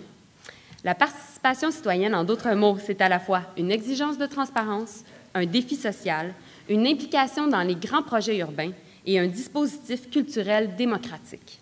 Voilà, entre autres, comment nous comptons stimuler la participation citoyenne au quotidien à compter du 3 novembre prochain. Alors, dans les prochains duos de débat, je vous invite à poursuivre, notamment sur le même thème. J'ai pas beaucoup entendu de vous autres la réponse, oui ou non. On aime ça là, quand les gens se mobilisent et contestent ou descendent dans la rue. Puis je vais vous rappeler quelques-unes de vos citations à tour de rôle. Monsieur Coder, en début de campagne, vous avez dit que l'heure n'était plus à la thérapie de groupe. Je ne sais pas si c'est une conception de votre démocratie. Madame Joly, dans une lettre aux manifestants au printemps érable, l'année dernière, vous avez appelé les manifestants, vous avez dit « Si on s'offrait une solution au lieu d'une manifestation », est-ce que ça traduit bien de part et d'autre votre conception de la démocratie? Non, et vous en débattez? Sincèrement, j'étais profondément interpellée par ce qui s'est passé le printemps dernier. Et ma volonté, c'était vraiment de faire en sorte d'arriver à trouver une solution collectivement parce que je suis très interpellée par le legs que les générations passées nous laissent. Et donc, c'est la raison pour laquelle j'avais écrit ça. Ceci dit, en termes de participation, M. Coderre, vous parlez de ville intelligente. On vous entend souvent parler de ça. Ça ressemble un peu à des vieilles tactiques politiciennes parce que c'est comme si, pour vous, la participation citoyenne, c'est un peu plus comme des j'aime ou des likes sur Facebook ou des retweetages. Non, ça fait 20 ans que vous êtes en politique. Qu'est-ce qui nous garantit que vous allez tout à coup faire en sorte qu'il va y avoir véritablement de la participation citoyenne? Parce que j'ai toujours agi ainsi. Deuxièmement, oui, tout à fait. La ville intelligente, vous avez peut-être manqué le webcam, mais non, j'étais présente. Bon, vous l'avez vu, donc vous m'avez entendu, donc vous savez pertinemment qu'un Montréal branché, un Montréal numérique, toute la question de la créativité, toute la question de la ville intelligente fait en sorte qu'on rend justement une plus grande participation citoyenne. Est-ce que présentement, il y a ça fait notre affaire, l'immobilisme? Moi, écoutez, j'ai participé... La thérapie de groupe, notamment. Consulter ou thérapie de groupe, c'est quoi? Non, la thérapie de groupe, c'est qu'il faut arrêter de s'autoflageller. Et ça, c'était par rapport à dire, OK, on le sait qu'il y a eu des problèmes, il y a des changements qui se font présentement, ça n'empêche pas les manifestations. J'ai marché dernièrement contre la question de l'assurance-emploi. Donc, on en fait des manifestations. Mais il y a une réalité aussi politique. La question de coalition, à mon avis, ghettoise, il faut qu'on trouve une façon d'impliquer les jeunes, d'impliquer les gens en général, pas strictement en définissant des territoires. Il faut que monsieur et madame tout le monde sentent qu'elle a le droit au chapitre et l'utilisation des technologies d'information et de communication rend la chose encore plus facile. Comment vous allez expliquer ça à la moitié de votre formation politique qui est composée d'Union Montréal? Dans le fond, c'est la coalition, ou je ne sais pas moi, la Union Montréal, Tremblay-Zampino 2.0? Non, mais là, vous faites de la politique, vous faites de la vieille politique. Alors, ce qui est frustrant, c'est que vous nous promettez une ville différente alors que vous prenez les mêmes personnes. Le rapport Léonard a dit que le plus gros problème de Montréal, c'est la culture d'éthique qui prévaut au sein de nos élus. Bien, Mme Joly, je répondrai à ça tout simplement qu'il faut arrêter de tomber dans le cynisme et rendre tout le monde coupable par association.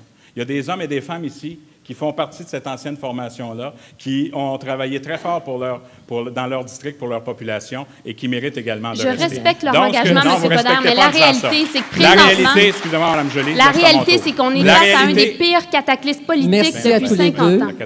Merci à tous les deux. Je n'ai pas de marge de manœuvre pour ça. C'est l'apocalypse. Mais les duos se poursuivent. Le maire se fait arrêter. Merci, Mme Joly. Ouais. Merci, M. Coderre. Je vais tenir ma promesse. Oui. M. Bergeron et M. Côté, en répondant aussi à vous une de vos déclarations qui a déjà été mentionnée depuis le début, lors d'une émission de radio l'année dernière, la mafia est peut-être plus démocratique que les associations étudiantes. Et vous, M. Bergeron, à l'opposé, vous soutenez la liberté de manifester doit impliquer l'abolition, si je comprends bien, des nouvelles mesures du fameux règlement P6. Adopté dans la foulée du printemps érable. Alors, j'aimerais que vous débattiez là, de jusqu'où va l'expression de la démocratie, de la participation des citoyennes. M. Bergeron d'abord et M. Côté. Mme Dussault, on pourrait parler très longuement de P6. Je peux vous dire que ça a été le plus beau débat de l'année au conseil municipal. On était très, très loin du traitement, d'un certain traitement médiatique qui a été fait. Tout le monde a été honorable dans ce débat-là et ça a fini. Le score final, c'était 25-34. Et je ne contrôle, dans ma formation politique, que 10 votes. C'est-à-dire qu'il y a 15 autres membres du conseil municipal qui ont voté avec nous. Et je vous dirai, la très grande majorité des femmes ont voté avec nous. Alors, je passe un message aux femmes. Bienvenue en politique. Vous avez une manière différente de voir le monde et cette manière différente est bienvenue. Merci. Monsieur Bergeron, Monsieur Côté. Et ça s'applique bien sûr. Non, je sais pas le débat maintenant, Monsieur Bergeron. Cela s'applique bien sûr à Mme Joly. Très bien. Alors, Monsieur Côté, avez-vous terminé là-dessus? Non, c'est parce que c'est débat Bergeron-Côté, oui, alors j'aimerais ça le piquer un peu. Oui, allez. Mais laissez-lui le temps de parler, le temps file. Le temps file, allez. Le principe de votre coalition, M. Côté, c'est que les souverainistes de l'Est parlent aux souverainistes de l'Est, les fédéralistes de l'Ouest aux fédéralistes de l'Ouest, puis il n'y a que vous pour faire le trait d'union. Est-ce que vous ne consacrez pas avec votre division, avec votre coalition, la division de Montréal, la ghettoisation de Montréal? Je pense que notre coalition, ce sont des citoyens de Montréal qui se préoccupent de choses municipales. Et je crois que les problèmes que vous évoquez, souveraineté du Québec, fédéralisme, ainsi de suite, sont des problèmes de palier supérieur. Ensemble, on peut travailler. Ce qui est important, c'est qu'il faut qu'on rallie l'ensemble des Montréalais lorsqu'on s'occupe de la ville. On ne peut pas faire gérer la ville par Comment prétendre qu'on va réussir le faire en tant qu'éventuel maire de Montréal? Ils ne sont même pas capables de le faire dans sa formation politique. À Projet Montréal, nous sommes tous des Montréalais qui discutons entre Montréalais, quelle que soit notre langue maternelle, quelle que soit notre religion. Et nous représentons tous les Montréalais, mais à l'intérieur de la formation politique, ce qui atteste de notre capacité bien meilleure que la vôtre à réunir les Montréalais une fois qu'on sera élus. Monsieur Côté. C'est que vous le faites. Vous le faites, donc ça peut se faire. Mais ça va se faire de façon moins dogmatique qu'au projet Montréal. Mais je ne comprends pas pourquoi vous utilisez le mot dogmatique. Il n'y a pas de parti plus ouvert à toutes les idées, à tous les courants que le projet Montréal. On laissera la Monsieur Côté, vous regardez trop la télé puis vous n'examinez pas suffisamment le projet Montréal. Je crois que c'est une condition fondamentale qu'à Montréal, on gère la ville en incluant toute la ville. C'est un des grands problèmes des 12 dernières années. Et ça, c'est pas de la participation citoyenne. On a mis à Montréal un modèle qui n'est pas un modèle urbain. Très bien. Merci. Alors, vous allez pouvoir poursuivre parce que, dans le fond, vous m'amenez à ma prochaine question. Il y a sur cette scène candidat de coalition, candidat de parti, candidat indépendant. Mais quelle est la place du citoyen dans tout ça? Coalition, parti, candidat indépendant. Qu'est-ce qui est le mieux? En fait, est-ce que c'est clair pour le monde, pour le citoyen qui va aller voter? Alors, je vous invite à en débattre. Vous pouvez poursuivre sur votre lancée, M. Côté. Vous êtes en débat avec Mme Joly. Ce que nous voulons offrir aux Montréalais, c'est une administration municipale qui va réconcilier les intérêts de tous les Montréalais, qui va respecter les arrondissements, qui va se concentrer au départ sur l'amélioration de la ville-centre.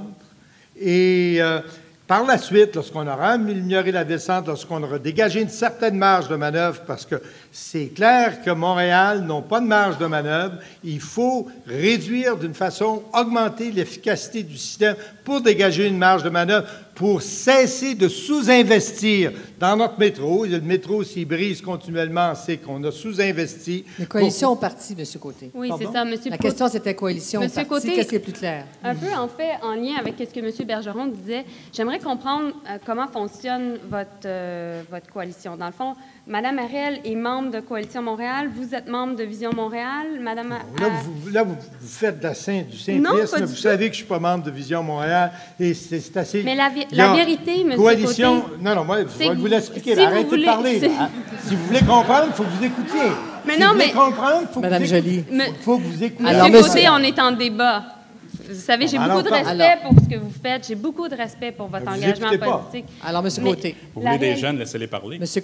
Côté. Coalition regroupe une formation politique, des partis indépendants qui vont être, et des candidats indépendants qui vont se regrouper derrière une déclaration, un document qui est public, que vous pouvez consulter sur notre site Web, qui établit des principes, qui établit dans 7 domaines particuliers des intentions, et on traite de problèmes locaux et on ne traite pas des problèmes nationaux ou internationaux. Mme Joly, vous êtes candidate indépendante.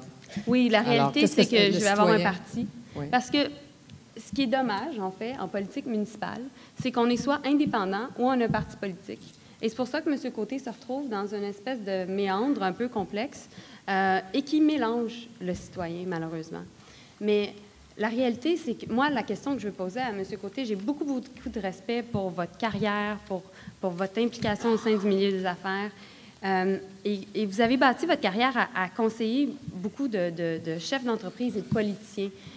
Comment prétendez-vous maintenant, dans le débat sur la participation citoyenne, faire en sorte que vous allez pouvoir promouvoir la participation citoyenne alors que vous avez passé votre vie à parler à la place du citoyen? J'ai été très actif dans les organisations communautaires, madame. Je ne suis pas quelqu'un qui m'en vante continuellement, mais j'ai été actif. Je vous inviterai, Mme Joly, à ne pas poser de questions à 5 secondes de la fin du bloc pour permettre à M. en toute équité de reprendre. Mais comme on... Je comprends. Alors, voilà. Alors, M. Bergeron, maintenant, sur le même thème. C'est le débat. Coalition, parti, où est-ce que le citoyen trouve son compte là-dedans? Okay. Là, on disait M. Coderre et Bergeron. Oui, c'est ça, Bergeron et Coderre. Non, c'est Bergeron et Coderre. Monsieur... Non, Bergeron et Coderre. C'est Coderre-Bergeron. OK. Richard, vas-y donc. Je consens à donner la parole à Denis M. Coderre. Bergeron, voulez-vous parler? C'est Bon. Moi, M. Bergeron, j'ai du respect pour vous. Merci. J'ai un problème avec les partis politiques au municipal. Puis je vais vous expliquer pourquoi.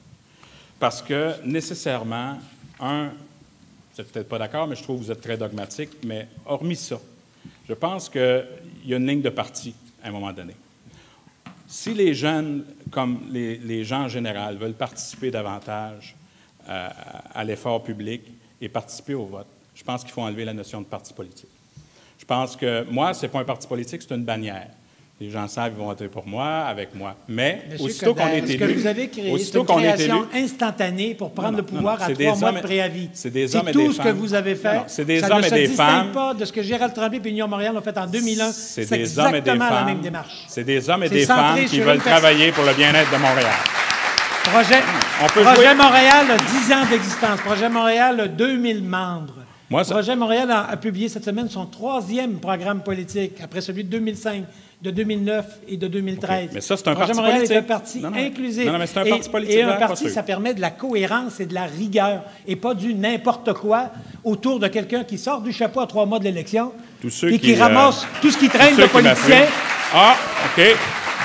Non, moi, j'ai du respect pour les hommes et les femmes qui veulent se présenter en politique. Et la Non, situation... j'ai pas beaucoup de respect Non, c'est à mon tour. pour Laissez-moi parler. l'administration Non, laissez-moi Union parler, Montréal des laissez-moi 12 parler. dernières Oui, années. oui, OK. Excusez-moi, mais ils nous ont quand Alors, pourquoi on s'est vous quand même avez- fait voler $1 milliard. Alors, pourquoi vous avez Il y a demandé, quel- demandé à des membres il y a d'Union quel- Montréal de joindre votre groupe? On s'est énormément parlé. On va C'est ça. vider cette question-là. OK. On s'est énormément parlé entre Moi, élus Madame municipaux Dussault, avec Oui. les, Moi, avec Madame les- Dussault, avec ce que les je deux dis mairies depuis par le début- intérim dont il a fallu À la décider. fois. Monsieur Moi, Mme Bergeron, Dussault, ce laissez que je parler dis depuis le Monsieur début, Coderre. c'est qu'on est une bannière strictement. La journée que ces gens-là vont être élus, il n'y aura pas de ligne de parti. Ces hommes et ces femmes qui se ça va être- présentent pour Montréal ça- sont là avant tout pour leurs citoyens. Il y aura des moments... Ça va être il y n'importe aura- quoi. Il y aura des moments... Bien, écoutez, chacun sa Ça va être définition. n'importe quoi. Moi, je ne fais pas de n'importe quoi. Ça va être n'importe quoi. Les gens D'autant qui que quand vont- on regarde qui vous êtes allé chercher dans ce parti politique-là puis dans tel autre, ce sont des gens, j'ai pu le vérifier, je siège au conseil municipal, là. Je peux vous dire qu'autant dans votre groupe que dans le vôtre, il y a des gens qui se détestent. Je le sais formellement. Et il y a même des gens chez vous qui... Ça va être beau à voir. Non, Moi, non. je peux vous dire qu'à Projet Montréal, il y a une rigueur, il y a une cohérence. Et il y aura de la rigueur et de la cohérence. Monsieur Bergeron, il n'y a dans- personne qui vous déteste dans votre parti? OK. Il de- J'entends rire le monde. là. La Il doit- seule chose que je veux vous il doit dire, pas- là, il si doit vous pas en avoir permettez, beaucoup. Il doit pas en avoir la démocratie, c'est de laisser parler aussi. Moi, ce que je dis depuis le début, on va Mais, faire œuvre... mais on la va- politique, on va c'est faire coupé. Vous me l'avez Merci à tous les montré deux. tantôt. On va faire œuvre de... Merci, on va s'assurer Monsieur que les Coderre. gens puissent avoir ce qu'ils ont Merci. à faire pour leur population, Merci. mais en même temps, on travaillera Monsieur Coderre, ensemble pour merci. l'essor de Monsieur Montréal. Bergeron, merci. Ça D'accord. se poursuit. Monsieur Côté, je vous relance la question. Est-ce que c'est plus clair pour les citoyens? Cette clair. question coalition-parti. Puis qu'est-ce que ça donne aux jeunes, en fait, pour prendre une place? Il y a un engagement. Lorsqu'un quelqu'un se présente en politique, il s'engage. Et dans notre cas, je vais parler de notre cas, il y a une déclaration, c'est un engagement. Voici ce que nous allons poursuivre. On connaît aussi les personnes. Il y a dans notre parti, ou pas dans notre parti, dans le regroupement, dans la coalition, les gens de Vision Montréal sont très connus dans leur milieu. Et ils sont respectés dans le milieu. Ils l'ont montré élection après élection. Ils ont fait des compromis pour se ranger sous une bannière de coalition. Ils ont fait des compromis. Il y a des gens qui sont de l'autre côté aussi, du boulevard Saint-Laurent, de l'Ouest, des gens du Nord et du Sud, qui adhèrent aussi à la même déclaration. En somme, nous aussi, nous allons avoir des votes libres, mais par contre, les personnes qui s'engagent à se présenter sous la bannière de la coalition ou en association avec la coalition doivent s'engager à défendre les principes et les éléments de la coalition. En somme, il y a un corpus derrière notre regroupement. On a tous, M. Côté, des principes et des valeurs. Moi, des valeurs communes, je parle. Moi aussi. Mais moi, je ne veux pas définir Montréal à l'est puis à l'ouest de Saint-Laurent. Moi, je ne veux pas qu'on commence à dire, toi, tu es fort dans tel secteur, et on va créer une géopolitique qui va faire en sorte qu'il va y avoir une ghettoisation puis de l'exclusion. Mais moi, ça, il là, ne faut au pas niveau... que ça soit un truc, Non, non, monsieur, un instant, pour un que, instant. Moi, comme monsieur les Côté... derniers 12 ans, monsieur Montréal Côté... soit gouverné par essentiellement qu'une partie de l'île. Ma bannière fait en sorte que j'ai des gens des 19 arrondissements. Ces gens-là sont de l'est à l'ouest, du nord au sud, et travaillent ensemble pour le bien-être de Montréal. Et on est tous là pour le bien-être de Montréal. Quand on commence à embarquer dans des partis politiques, c'est là qu'on fait de la partisanerie. Et quand on fait de la partisanerie, ça fait de la cacophonie comme mon ami Richard, et le monde qui nous regarde présentement vont dire « ça vaut-tu la peine vraiment d'aller voter? » Alors moi, tout ce que je veux, c'est qu'on ramène une quiétude, qu'on ramène une administration qui va s'occuper de Il faut qu'on ramène aussi des idées et des principes. Tout à fait, tout à fait. Ça, et c'est pour ça qu'on va avoir un programme pendant la campagne électorale. Tout à fait. On a encore du temps, regardons. Es-tu content? On était Es-tu content? Vous voyez, quand on se respecte et qu'on se parle, tout le monde nous comprend, les gens ont un vrai choix maintenant. Voilà. Mais je pense que la différence entre votre formation et votre coalition, parce que vous aussi, vous avez une coalition, ou votre regroupement et notre coalition, c'est qu'on a, nous, commencé avec une déclaration de principe. Merci, là, vous n'avez plus de temps. Ça, la chose claire, c'est qu'il n'y a plus de temps. On a commencé avec une déclaration de principe. Merci, alors, on sait pourquoi on est ensemble. Alors, monsieur, vous avez peut-être été interpellé là-dessus, moi, j'avais des masques, monsieur Bergeron. Prochain tandem, monsieur Bergeron, madame Joly. Alors, sur la même... Oui, si vous permettez, c'est bien beau de parler de coalition, de parler de parti, de parler d'indépendants. Mais pour les citoyens, pour les jeunes, là... Il y a une grosse question qui se pose, là. Qui finance quoi? Puis comment on se finance? Mais c'est la question que je vous ai posée tantôt, M. Bergeron. Alors, moi, j'ai posé la question il y a un mois et demi, c'est-à-dire j'ai annoncé que les donateurs de Projet Montréal seraient en ligne dans un chiffrier Excel. Vous aimez ça, les données ouvertes, Tout à fait. M. Coderre? Tout à fait. Commencez donc par mettre en ligne les données Monsieur Bergeron, vous êtes en débat avec mme Joly. Oui, c'est ça. Mais bien Vous sûr. pouvez débattre avec moi, mais regardez Mélanie. Mais c'est parce, Par ici. c'est parce que je n'ai été suivi par aucun des trois sur ce sujet-là. Alors, sachez-le, si vous voulez savoir qui finance Projet Montréal, c'est sur Internet, c'est dans un chiffrier Excel, vous pouvez traiter les données comme vous voulez. Alors, quand on parle de données ouvertes à Projet Montréal, on commence par qui nous finance pour que les gens sachent avant l'élection Mais la réalité, qui les a c'est qu'il faut- financés. il faut Alors, aucun davantage des trois autres ne l'a fait. Alors, j'aimerais ça que Moi, ce soir, vous preniez sincèrement, j'ai l'engagement. aucun problème à le faire, monsieur il faut- Bergeron. vous en Ça prenez nous l'engagement, fera j'en suis plaisir. très heureux, Madame Joly. J'en prends l'engagement. Je suis vraiment pas inquiète au niveau de la propreté de notre financement. Ceci dit, je pense que vous parlez beaucoup de données ouvertes, mais c'est davantage qu'il faut faire. Il faut faire en sorte que, dans le fond, pour s'assurer qu'il y ait une véritable participation citoyenne, c'est s'assurer que toute l'information que la Ville détient soit rendue publique. Michael Bloomberg a fait ça à New York. C'est la meilleure façon de contrer la corruption et la collusion. C'est ça qui fait en sorte, justement, de redonner confiance aux citoyens et faire en sorte, justement, qu'il y ait un vrai changement pour Montréal. Donc, essentiellement, nous, ce qu'on veut faire, c'est qu'il y ait une personne, un peu comme Rachel Holt, qui, à 29 ans, est devenue chef de l'information numérique à New York, une personne de cette envergure-là, à Montréal, qui soit en charge de donner toute l'information et de s'assurer que sur les médias sociaux, sur le web, que l'information soit disponible. Donc, c'est pas seulement des données ouvertes dans des comment je peux dire, des dossiers Excel, mais c'est de traiter l'information et d'assurer l'imputabilité. Ne laissez pas l'imputabilité. entendre à la salle que c'est le seul sujet qui nous intéresse à Projet Montréal. C'est On pas a ce été que les j'ai premiers à introduire la web-diffusion de nos conseils d'arrondissement. On a été les premiers, c'est François Croteau dans Rosemont. Et je vous salue, très bon travail. Qui a accepté de prendre des questions du public sur le web pour les personnes qui étaient bonne incapables idée. de se déplacer. On a été les premiers. On a fait développer par une start-up en informatique un simulateur budgétaire. Et c'est toute la population qui est invitée à venir jouer dans le budget dans les 3 mois qui précèdent l'adoption d'un budget. Moi, j'ai été scandalisé dans mon premier mandat de voir comment la chape de secret qu'il y avait sur les budgets et la manière dont c'était présenté. J'y comprenais rien moi-même, puis j'étais un élu municipal. Alors aujourd'hui, il y a un simulateur budgétaire qui existe. Merci. Ça fait 3 ans qu'on le rôde. Alors c'est Merci, incroyable M. Bergeron. tous les efforts que nous avons faits pour faire participer les citoyens à la gestion du plateau et de Rosemont-la-Petite-Patrie. Et bientôt, Merci, tout Montréal. M. Bergeron. Elle connaît déjà réponse. Alors là, c'est le débat à 4 pour 5 minutes, toujours sur le thème de la participation citoyenne. On se comprend bien là-dessus. La participation citoyenne au-delà des urnes, entre la légitimité des urnes et l'obligation de consulter, en quoi c'est lourd pour vous, c'est difficile, ou c'est une obligation, ou ça correspond à votre conception de la démocracie. C'est le temps de Mais la participation citoyenne... Monsieur Côté, il y a une expérience intéressante à Calgary qu'on pourrait et que je voudrais reprendre à Montréal, c'est Three Things for Calgary que le nouveau maire a lancé, où est-ce qu'il incite les citoyens à divulguer publiquement sur un site web des initiatives personnelles qu'ils vont faire pour améliorer le bien-être de leur collectivité, soit de leur quartier, soit de leur rue, soit de l'ensemble de la ville. Ce que ça fait, c'est que ça donne des idées aux autres, ça crée une émulation et ça encourage fortement et augmente la participation citoyenne. Si vous avez Ça, c'est exactement Génération d'idées, citoyenne, Stéphanie, qu'on avait vous allez créée. avoir... Je pense que M. Nenshi à Calgary s'est inspiré de nous. Pardon? C'est exactement ce qu'on a créé il y a 7 ans, monsieur Côté. C'était Mais c'est Génération exactement d'idées. ce qu'on fait, notre administration Projet Montréal de Rosemont-la-Petite-Patrie. Les citoyens nous ont demandé, nous permettez-vous d'enlever l'asphalte qui a été mis entre le trottoir et l'asphalte, parce qu'on a asphalté l'ancienne bande verte.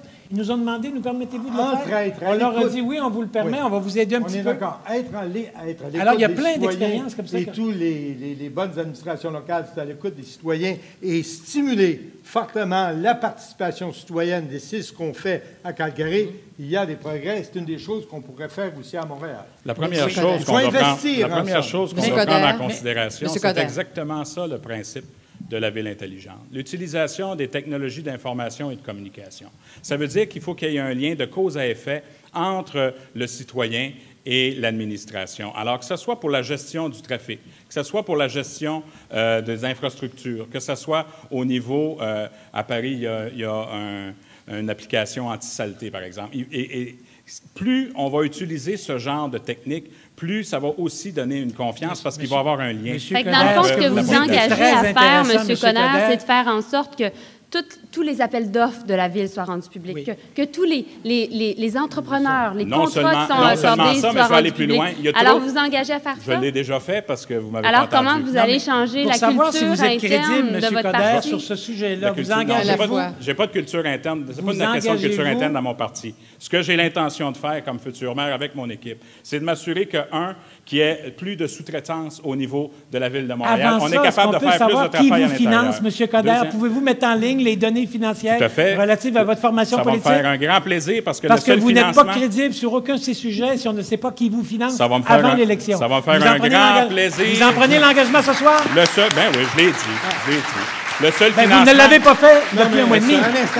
Même chose pour vous, M. Côté. Faisons pas de démagogie, c'est facile de dire ça. Un instant, pas les 4 à la fois. Les contributions. Le 11 juillet dernier, j'ai eu mon première activité de financement. C'est des événements qui ne seront qu'à 100 $ et vous allez voir la liste. J'ai commencé le financement à ce moment-là au niveau municipal. Faisons pas de démagogie. Les contributions sont maintenant limitées à 300 $ par personne et toute cette information-là devient publique.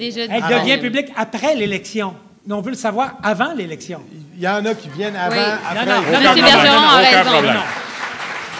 Les rapports financiers des campagnes électorales ne deviennent publics que 2 mois après l'élection. Puis le rapport financier annuel ne devient public que le 1er avril de l'année suivante.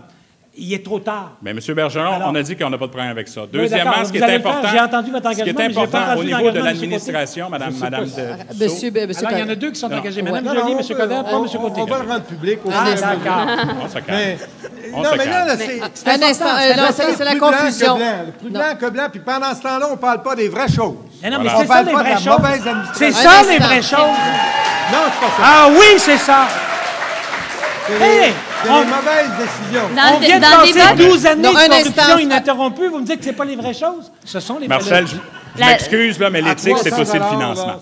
Un instant. L'éthique, c'est aussi le financement. Moi, ce que j'ai dit depuis le début, au niveau de l'administration, parce que la première chose, il faut qu'au niveau de l'administration, ça soit transparent. Il faut qu'il y ait la traçabilité au niveau des décisions qu'on va prendre. Il faut que même les hauts fonctionnaires aient des vérifications de sécurité. Puis au lieu d'avoir un haut fonctionnaire qui a le même job pendant 15 ans, on va faire des rotations aux 2 ans. Déjà là, ça va avoir un impact. Alors, il reste moins d'1 minute, 15 secondes chacun là, pour avoir un droit de parole équitable sur cette question-là. Madame Joly. Mais la participation citoyenne, c'est ça l'objet du débat, passe nécessairement par un changement de culture à l'hôtel de ville pour faire en sorte que les gens aient confiance en leurs élus.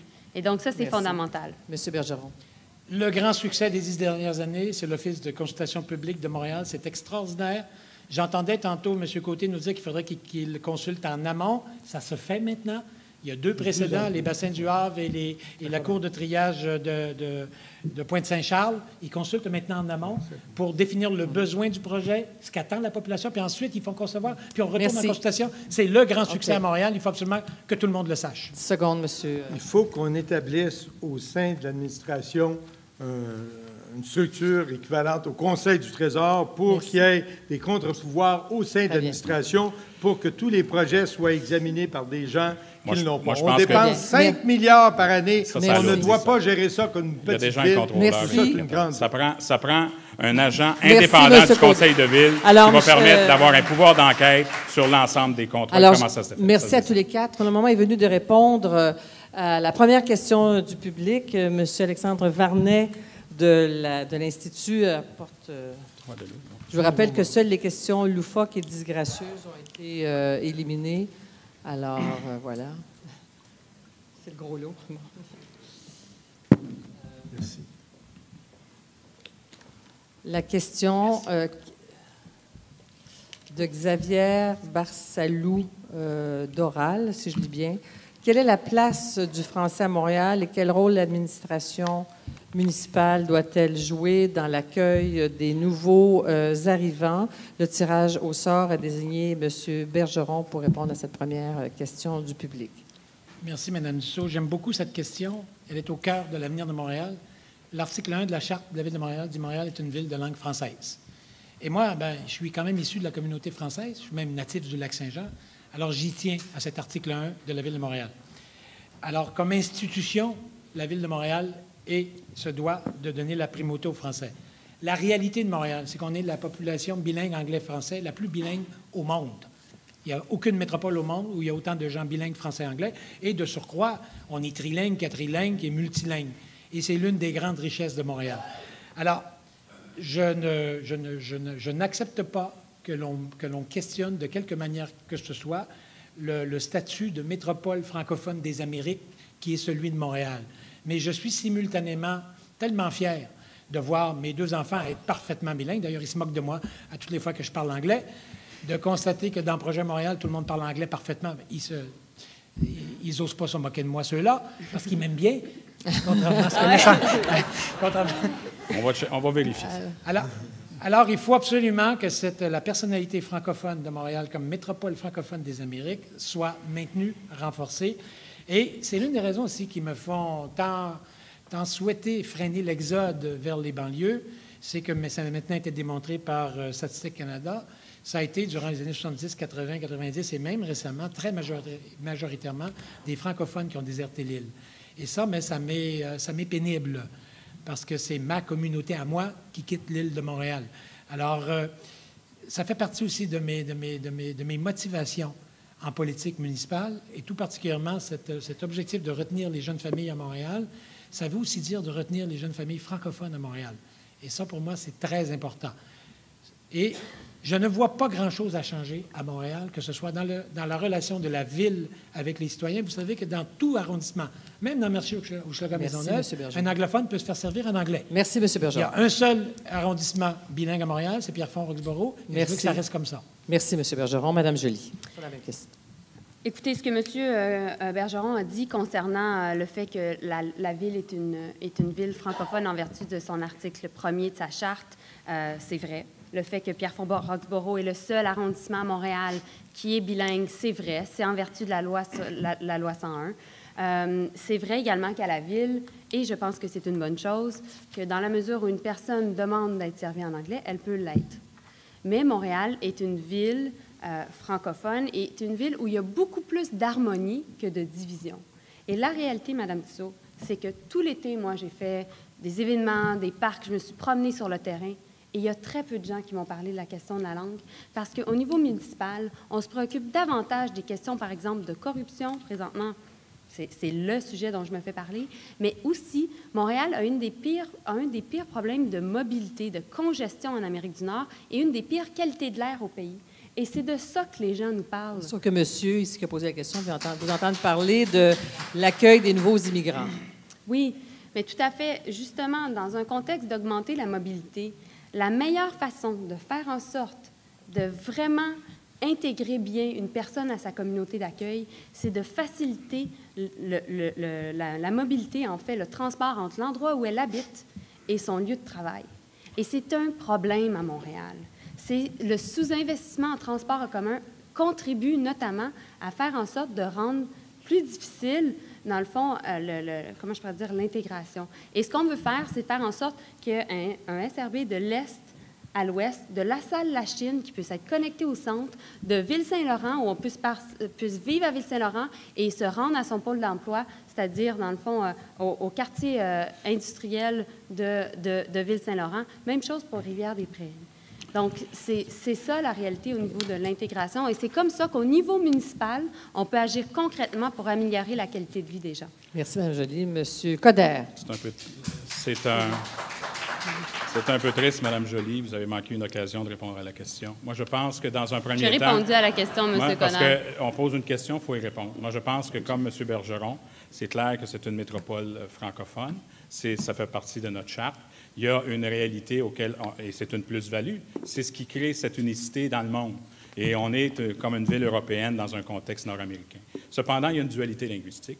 On doit offrir des services. S'il y a des problèmes de service, on commence en français, puis on vérifie par la suite si on est capable de l'offrir autrement. Il y a une réalité aussi de sécurité. Quand il y a des choses qui touchent la sécurité, je pense que pas seulement en anglais, ça peut être dans d'autres langues également. Mais à chaque fois, je me rappelle que le drapeau de Montréal a aussi 4 origines. Et il faut penser à ça. Et cette diversité culturelle, cette dualité linguistique, cette métropole francophone fait en sorte qu'on est une des plus belles métropoles dans le monde et que c'est ça qui peut attirer des emplois. Pourquoi je dis ça? Parce qu'un des problèmes d'intégration de nos communautés culturelles, c'est le manque d'emploi. Il y a un problème de chômage important, il y a un problème de représentativité à plusieurs niveaux, pas seulement au niveau de la ville, mais au niveau des emplois comme tels. Et l'autre réalité, comme ancien ministre de l'Immigration, on a signé une entente, vous le savez, entre Ottawa et Québec. Et ça représente 25 de la population qui est indexée, mais on a 15 de l'immigration qu'on reçoit au Québec. Et là-dedans, il y avait des fonds pour l'intégration. Je vais m'assurer que non seulement, parce que bien souvent, vous le savez, au niveau des municipalités, dans les grands centres, c'est eux qui sont pris avec certains problèmes. Donc, il faut s'assurer qu'au niveau du gouvernement du Québec, qu'on puisse avoir notre part et dire, écoutez, cet argent-là doit aller à Montréal parce qu'on a besoin de cet argent-là pour l'intégration, pas juste pour l'emploi, mais quand il arrive, il faut apprendre le français. Mais on remarquera aussi que nos nouveaux arrivants parlent de plus en plus français aussi. Il y a un travail à faire, puis l'intégration, ça prend aussi quand même un certain temps. Parce que je donnais un chiffre tout à l'heure. Pour vous donner la parole, M. Côté, 88 des jeunes parmi les communautés culturelles sont à Montréal. Donc, double volet, question sur le français à Montréal. Est-ce que vous a occasionné quelques petits problèmes depuis le début? C'est à votre tour, M. Côté. Je suis d'accord avec les propos de M. Bergeron. Donc, je ne les répéterai pas. Je vais ajouter, par contre, le problème primordial des immigrants, et ça a un impact sur la langue, c'est leur difficulté à se trouver de l'emploi, qui est plus marqué ici à Montréal que dans les autres grandes villes qui accueillent des immigrants. On ne sait pas trop pourquoi, mais la différence est significative. Du Kitauto, par exemple, par rapport à Toronto, pour les nouveaux immigrants. Et ça, on peut se regarder, là, nous autres ici, là, puis je vois surtout des faces blanches, là, canadiennes, françaises. On fait partie du problème et on doit faire partie de la solution. Il faut qu'on améliore notre capacité à intégrer les immigrants dans notre collectivité. Les immigrants viennent ici, ils sont prêts à s'intégrer. Nous devons les accepter mieux. Les solutions ne sont pas simples. Je ne sais pas, il y a eu des colloques, il y a eu pas mal d'activités, mais on avance peu à peu. Il va falloir faire plus d'efforts pour les intégrer parce que le problème, c'est le marché du travail et... reconnaissance des diplômes. C'est tout. Merci. Alors, deuxième question du public. Alors, Alexandre Vernet, les yeux...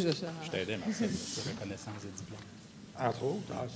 Alors, une question ici. C'est Québec, ça. De M. Léon Laberge.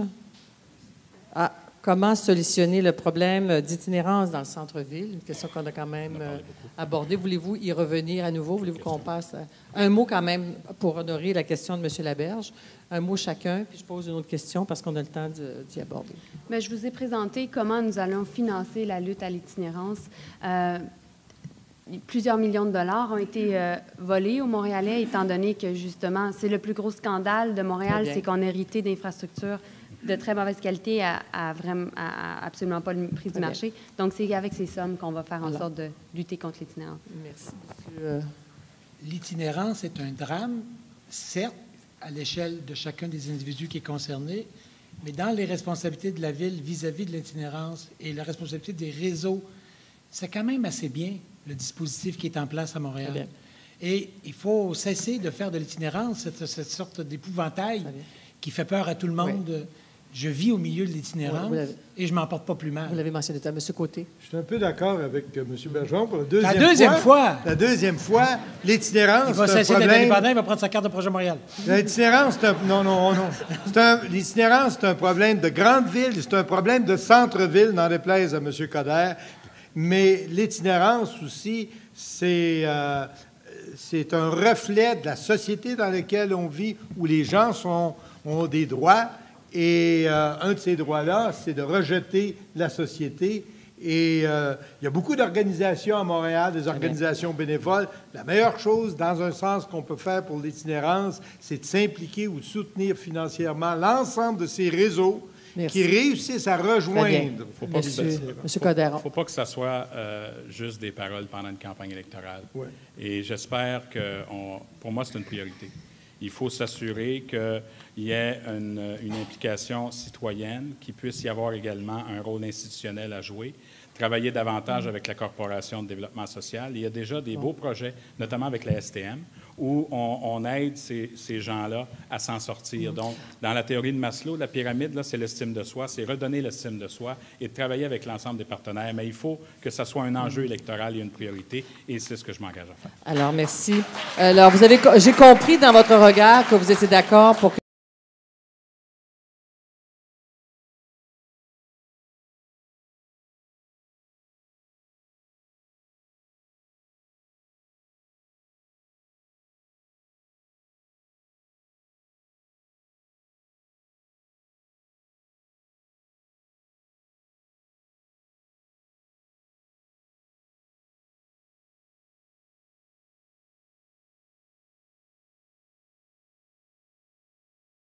C'est un combat de tous les jours pour faire en sorte que notre qualité de vie soit agréable.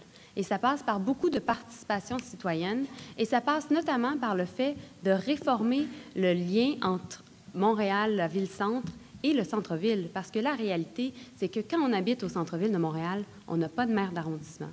Et il y a un énorme problème de déficit démocratique. Donc, si on veut vraiment améliorer la qualité de vie de Montréal, c'est-à-dire au centre-ville de Montréal, il faut faire en sorte que les conseillers de district travaillent de concert avec la communauté, mais également qu'on revoie le rôle du maire de Montréal par rapport justement à la participation citoyenne au sein du centre-ville de Montréal. Monsieur Côté. J'habite le centre-ville de Montréal et ça fait depuis plus de 30 ans. Je suis très heureux et si je peux vous dire un petit secret, c'est la meilleure place en ville pour demeurer. Il y a un problème avec l'arrondissement Ville-Marie. Ce n'est pas que le maire de la ville soit le maire de Ville-Marie, c'est peut-être qu'on pourrait bénéficier d'avoir 2 vrais conseillers d'arrondissement au lieu d'avoir 2 conseillers délégués, mais c'est un détail administratif. Dans l'ensemble, les gens du centre-ville aiment ce style de vie-là. C'est un choix qu'on fait lorsqu'on veut demeurer au centre-ville. On doit accepter l'itinérance, on doit accepter les manifestations, on doit accepter l'embouteillage à 5 heures l'après-midi. Ça fait partie d'un choix de vie. Par contre, on marche partout, on n'a pas besoin de voiture. Alors, c'est un style de vie. Montréal a un très beau, très bon centre-ville pacifique avec des restaurants et pour être un citoyen du centre-ville, là, je ne changerai pas de place. Mais vous ne changerez pas grand-chose non plus si, à la question de la mémoire. C'est ça. Oui, non, mais il y a des problèmes. Il y a des problèmes de... Il y a des problèmes... Parce que Mme Ménard veut savoir, ça va être quoi vos changements que vous allez apporter. Un petit mot pour M. Côté, là, pour le laisser terminer là-dessus. Les problèmes de changement au centre-ville, c'est un beau laboratoire, le centre-ville, parce que c'est un arrondissement très près de la ville. Et peut-être qu'on pourrait, dans tout le grand débat sur ce que devraient faire les arrondissements, ce que devrait faire la ville, c'est un terrain d'expérience, c'est le même maire dans les 2 cas. Moi, c'est le seul arrondissement que je vais toucher. Les autres arrondissements, je ne toucherai pas à ça, mais des expériences, on peut en faire à ce niveau-là, de partage de pouvoir, de partage de responsabilité au centre-ville. Monsieur Bergeron. Sur la même question. Je peux peut-être ajouter que votre parti a quand même connu des turbulences concernant un arrondissement pas loin du centre-ville. Ah, mais ça va très bien. Le plateau. L'arrondissement dont vous parlez, ça va très bien maintenant. Très bien. Et s'il n'y avait pas eu Je ne sais pas si le centre-ville... S'il y avait une meilleure compréhension des médias en 2010, peut-être que ça aurait été bien, un petit peu plus rapidement, mais ça va très bien présentement. Le centre-ville. Et que j'aime le centre-ville, et je l'aime dans son potentiel. Alors, on a juste 25 ans de retard sur Vancouver, à peu près 15 ans de retard sur Toronto. Il y a une renaissance des centres-villes partout dans le monde, notamment à Manhattan, à Chicago, partout, il y a une renaissance des centres-villes. Je vous le disais tantôt, à Vancouver, il y avait 42 000 habitants au centre-ville en 1985, quand Gordon Campbell en est devenu maire. Il a été ensuite premier ministre. Aujourd'hui, il y a 106 000 habitants au centre-ville de Vancouver. Il n'y a plus un seul terrain vacant au centre-ville de Vancouver. Toutes les berges, il y a une promenade riveraine qui a été aménagée. Le centre-ville de Vancouver, c'est une péninsule, donc il y a de l'eau de part et d'autre avec Stanley Park au bout. C'est tellement beau, mais c'est que les berges aient été aménagées, ces tours d'habitation, c'est très dense, c'est très vivant, ça a les qualités et les défauts dont M. Côté parlait il y a quelques instants. Il faut accepter l'itinérance, il faut accepter l'action, mais on peut en faire aussi un grand espace de beauté. Et mon ambition pour le centre-ville, c'est 50 000 habitants de plus au centre-ville d'ici 2025. Ce qui veut dire plus un seul terrain vacant au centre-ville, l'autoroute Ville-Marie recouverte avec des immeubles, plus aucun stationnement de surface, plus de terrain vague. Un sacré beau projet pour le centre-ville, puis c'est au cœur de la stratégie de Projet Montréal. Pensez-y, là. Êtes-vous capable d'identifier 1 mètre carré d'espace commercial supplémentaire au centre-ville ces 10 dernières années? Savez-vous que dans les 10 dernières années, il y a eu le 10-30 à Brossard, il y a eu les Galeries Boucherville à Boucherville, il y a eu Faubourg Boisbriand à Boisbriand, puis j'en oublie les 3 quarts. Il y a des dizaines de millions de pieds carrés d'espace commercial qui ont été créés partout en banlieue, des dizaines de milliers d'emplois qui ont été créés, pas un seul mètre carré de plus au centre-ville. Alors, il faut amener des habitants. Si on va avoir de la vitalité, si on va avoir des nouveaux restaurants, si on va avoir des places de spectacle. Savez-vous que le centre-ville commence à être déserté par ceux qui fréquentent les spectacles? Maintenant qu'il y a l'Étoile au 10-30, qu'il y a telle autre salle ailleurs, alors ça nous prend du monde au centre-ville plutôt que des terrains vagues et des stationnements de surface. Puis la journée qui manquera de stationnement, parce que ça paraît en inquiéter certains, je vais me faire plaisir comme maire de Montréal d'autoriser n'importe quelle entreprise privée à bâtir des stationnements commerciaux. Merci. Monsieur Coderre, en réponse à la question de Mme Ménard. Contrairement à M. Côté, je pense que, parce qu'on parlait du règlement 22 au niveau de Ville-Marie, je pense que c'est très intéressant. C'est important parce que les gens de Ville-Marie ont l'impression que leur vote compte moins. Donc, pour moi, je pense qu'on doit abolir le règlement 22 et assurer que les gens de Ville-Marie puissent avoir des gens de district et qu'ils n'aient pas l'impression que c'est un autre arrondissement qui est fait élire. Alors, ça, pour moi, c'est important. La deuxième, respectueusement. Okay. Deuxième, ça vous aide, vous restez là. Deuxièmement, je vous dirais qu'il faut être pragmatique aussi à un moment donné, là, parce que pendant qu'on veut couper 50 d'automobiles, comme vous voulez le faire, M. Bergeron, on a même appris que les Montréalais achètent à plus de 70 % à l'extérieur. Il faut donc retrouver cet environnement qui va permettre justement où les gens puissent investir et s'investir. Mais ça prend aussi des infrastructures qui fonctionnent. Je suis allé visiter le fameux trou sur Guy et Sainte-Catherine. C'était pas très élogieux, puis ça nous donnait pas le goût d'aller acheter des choses là-bas. Donc, il faut s'assurer qu'on ait une politique d'infrastructure puis qu'on parle des vraies affaires en commençant. L'autre élément, il y a une réalité de stationnement. Moi, je pense qu'il faut avoir plus de stationnement souterrain. Je pense qu'il y a un problème de logement. Si on veut avoir des logements, il faut avoir, j'ai parlé tantôt de conciliation travail-famille, mais aussi étudiants et familles, pour qu'ils puissent avoir des logements en ce sens. Et au niveau du transport également, évidemment, il va falloir y travailler. Mais tout ça doit se faire on ne peut pas dire dans 25 ans, on va ressembler à ça. Il y a des problèmes qui sont criants présentement. Et si on veut que les gens soient fiers de leur centre-ville, qu'on commence par régler la base, quand on dit qu'on perd 40 % de notre eau potable, il y a une réalité auquel on est confronté présentement là-dessus. Et ça baisse à 33 % je crois, dans certains coins. Il y a également la réalité des commerçants. Il faut retrouver cette joie de vivre. Il faut arrêter aussi, il y a des problèmes, il peut y avoir des problèmes de permis, il peut y avoir des problèmes où les gens ont l'impression qu'il y a des trous aux 2 jours, puis que des fois, ils sont là pendant 3 jours, puis le monde n'est pas là pour le réparer. Donc ça, c'est des choses qui sont pratico-pratiques, mais c'est le rôle d'un maire, puis c'est le rôle du municipal de s'assurer que la base est respectée, comme M. Côté a dit tantôt. Très bien. Alors, pour clore ce bloc des 2 questions du public, il y a un débat libre de 5 minutes. Je vous lance une question. Vous avez presque volé mes mots, M. Coderre. Dans le fond, la question, c'est de qui Montréal a besoin comme maire. Est-ce que l'élection va se jouer sur vos personnalités, sur ce que vous êtes? Et je donnerai 2 exemples. Le premier exemple, c'est l'ancien premier ministre du Québec, Lucien Bouchard, qui s'est invité à Montréal, un peu dans la pré-campagne l'automne dernier, lorsqu'il disait « Montréal a besoin d'un grand leader. Montréal a besoin d'un Jean Drapeau. » Dans ce temps-là, là, ça bougeait à Montréal, ça se construisait. Mais plus encore, plus récemment, tous confrontés à cette épreuve collective qui est le lac, qui a été la tragédie du lac Mégantic, il y a une leader qui a émergé, qui s'est révélée au Québec, cette mairesse de Mégantic, Colette Roy-Larouche, 69 ans, qui, du jour au lendemain, confrontée à la pire tragédie qu'on a connue, semble inspirer non seulement les gens de Mégantic, mais l'ensemble des Québécois, tellement qu'il y en a qui ont dit qu'ils la voudraient comme mairesse de Montréal. Alors, je veux que vous vous définissiez comme future maire de Montréal. Est-ce que c'est une combinaison de Jean Drapeau et de Mme Roy-Larouche? Qui vous êtes? Qu'est-ce que ça prend pour être maire de Montréal? Allez-y, allez-y, M. Coderre. Écoutez, c'est sûr que la personnalité joue. Quand quelqu'un est de proximité, quand quelqu'un n'a pas peur de donner le coup de poing sur la table, quand quelqu'un est rassembleur, qui est capable d'avoir des hommes et des femmes qui viennent avec toi sous une même bannière, quand tu as le respect des employés, c'est sûr que ça, c'est important. Mais ce qui est aussi important, c'est l'expérience.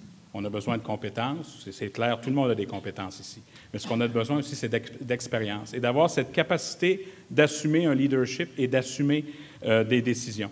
Et un des problèmes présentement, c'est ça. On a eu un manque de leadership. Et il va falloir qu'on ait quelqu'un qui croit à la métropole, qui pense à la métropole, puis que ce ne soit pas une région comme les autres, qu'on ne soit pas un club école ni d'Ottawa ni de Québec, mais qu'on est là vraiment pour les intérêts de la métropole. C'est le poumon économique et on a besoin de quelqu'un d'expérience qui, en commençant, va être capable de prendre des décisions. Madame Joly. En fait, on a profondément besoin de quelqu'un qui arrive avec des nouvelles façons de faire. Et donc, on a besoin de compétences, d'innovation et de faire en sorte que les méthodes qui ont échoué par le passé ne soient pas réutilisées. Et la vérité, c'est qu'il faut qu'il y ait des nouvelles personnes qui se présentent, une nouvelle génération qui s'implique. La dernière fois que c'est arrivé, où Montréal a eu un essor extraordinaire, bien, M. Bergeron en a parlé tantôt avec le métro, c'était une personne d'âge de moins de 40 ans qui s'appelait Jean Drapeau. L'idée n'est pas du tout de faire une comparaison. L'idée, c'est de faire en sorte que quand il y a toute une nouvelle génération qui s'implique, nécessairement, on peut vraiment avoir un impact sur notre société et changer justement l'énergie et les différents projets, les différentes priorités.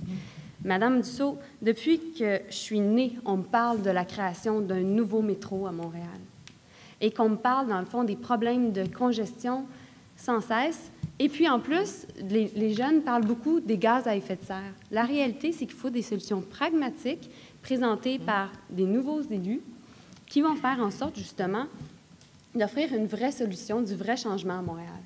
Monsieur Côté.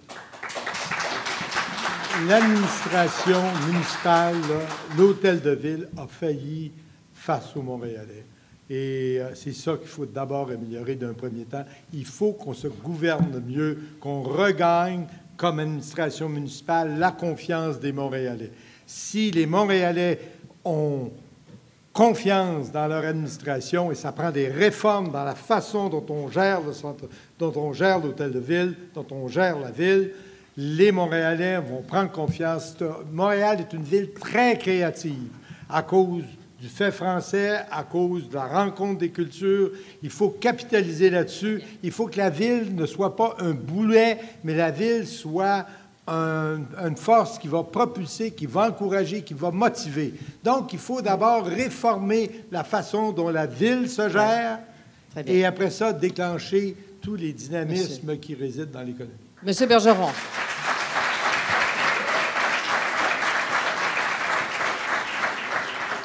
Merci, Mme Dussault. Moi, je suis très ambitieux pour Montréal. Et au terme quasiment de ce débat, je crois que c'est apparu. On nous invite à la prudence, on dit un corridor bus, pas de tramway, c'est trop cher, alors qu'une société tellement plus pauvre que la nôtre au tournant des années 60, en 4 ans seulement, a bâti un réseau de métro, 26 km de tunnels, 26 stations. Puis saviez-vous que quand on a décroché l'exposition universelle, la ligne jaune n'était pas prévue, puis les travaux du métro étaient déjà commencés? Est-ce qu'on a fait 12 ans d'études pour ajouter la ligne jaune, pour que ça soit prêt pour l'exposition universelle? On a traversé le fleuve Saint-Laurent, pas la rivière des Prairies, le fleuve Saint-Laurent. On a mis une station de métro en plein milieu du fleuve Saint-Laurent. Tout ça en 4 ans. Alors, moi, c'est le genre d'ambition que j'ai pour Montréal. Donc, vous êtes le modèle Jean Drapeau. Bien sûr, ce projet-là est lié à Jean Drapeau, mais un autre, vous savez, moi, je suis urbaniste de profession, donc je me suis intéressé aux maires, aux mécanismes de transformation d'une ville. Et au Québec, Jean-Paul Lallier, la transformation graduelle qu'il a faite au Québec, il n'y a pas de grands projets. Oui, le boulevard Champlain, la rivière Saint-Charles, oui, le nouveau boulevard René-Lévesque, mais c'est tout quand même d'échelle assez limitée, mais de la continuité dans, dans le changement à la manière de Jean-Paul Lallier. J'ai une admiration sans borne pour ça. Comme j'ai de l'admiration pour Bertrand Delanoë à Paris, pour Lim Bung-Bak à Séoul, pour Gordon Campbell à Vancouver. Ah, très bien. Alors, c'est des hommes qui ont eu de l'ambition pour leur ville. Alors, un mot avant de vous donner la parole pour vos déclarations de clôture de ce débat. Je veux un mot qui vous définit. Pas 3 mots. Un qui ferait que les jeunes vous feraient confiance quand vous serez bien. Alors, un mot. Un pragmatique d'expérience. 2 mots. Alors, un mot. C'est un. Monsieur Côté, un mot qui vous... Réfléchis. Monsieur Bergeron. Intègre. Madame Joly. Changement. Changement. Bon.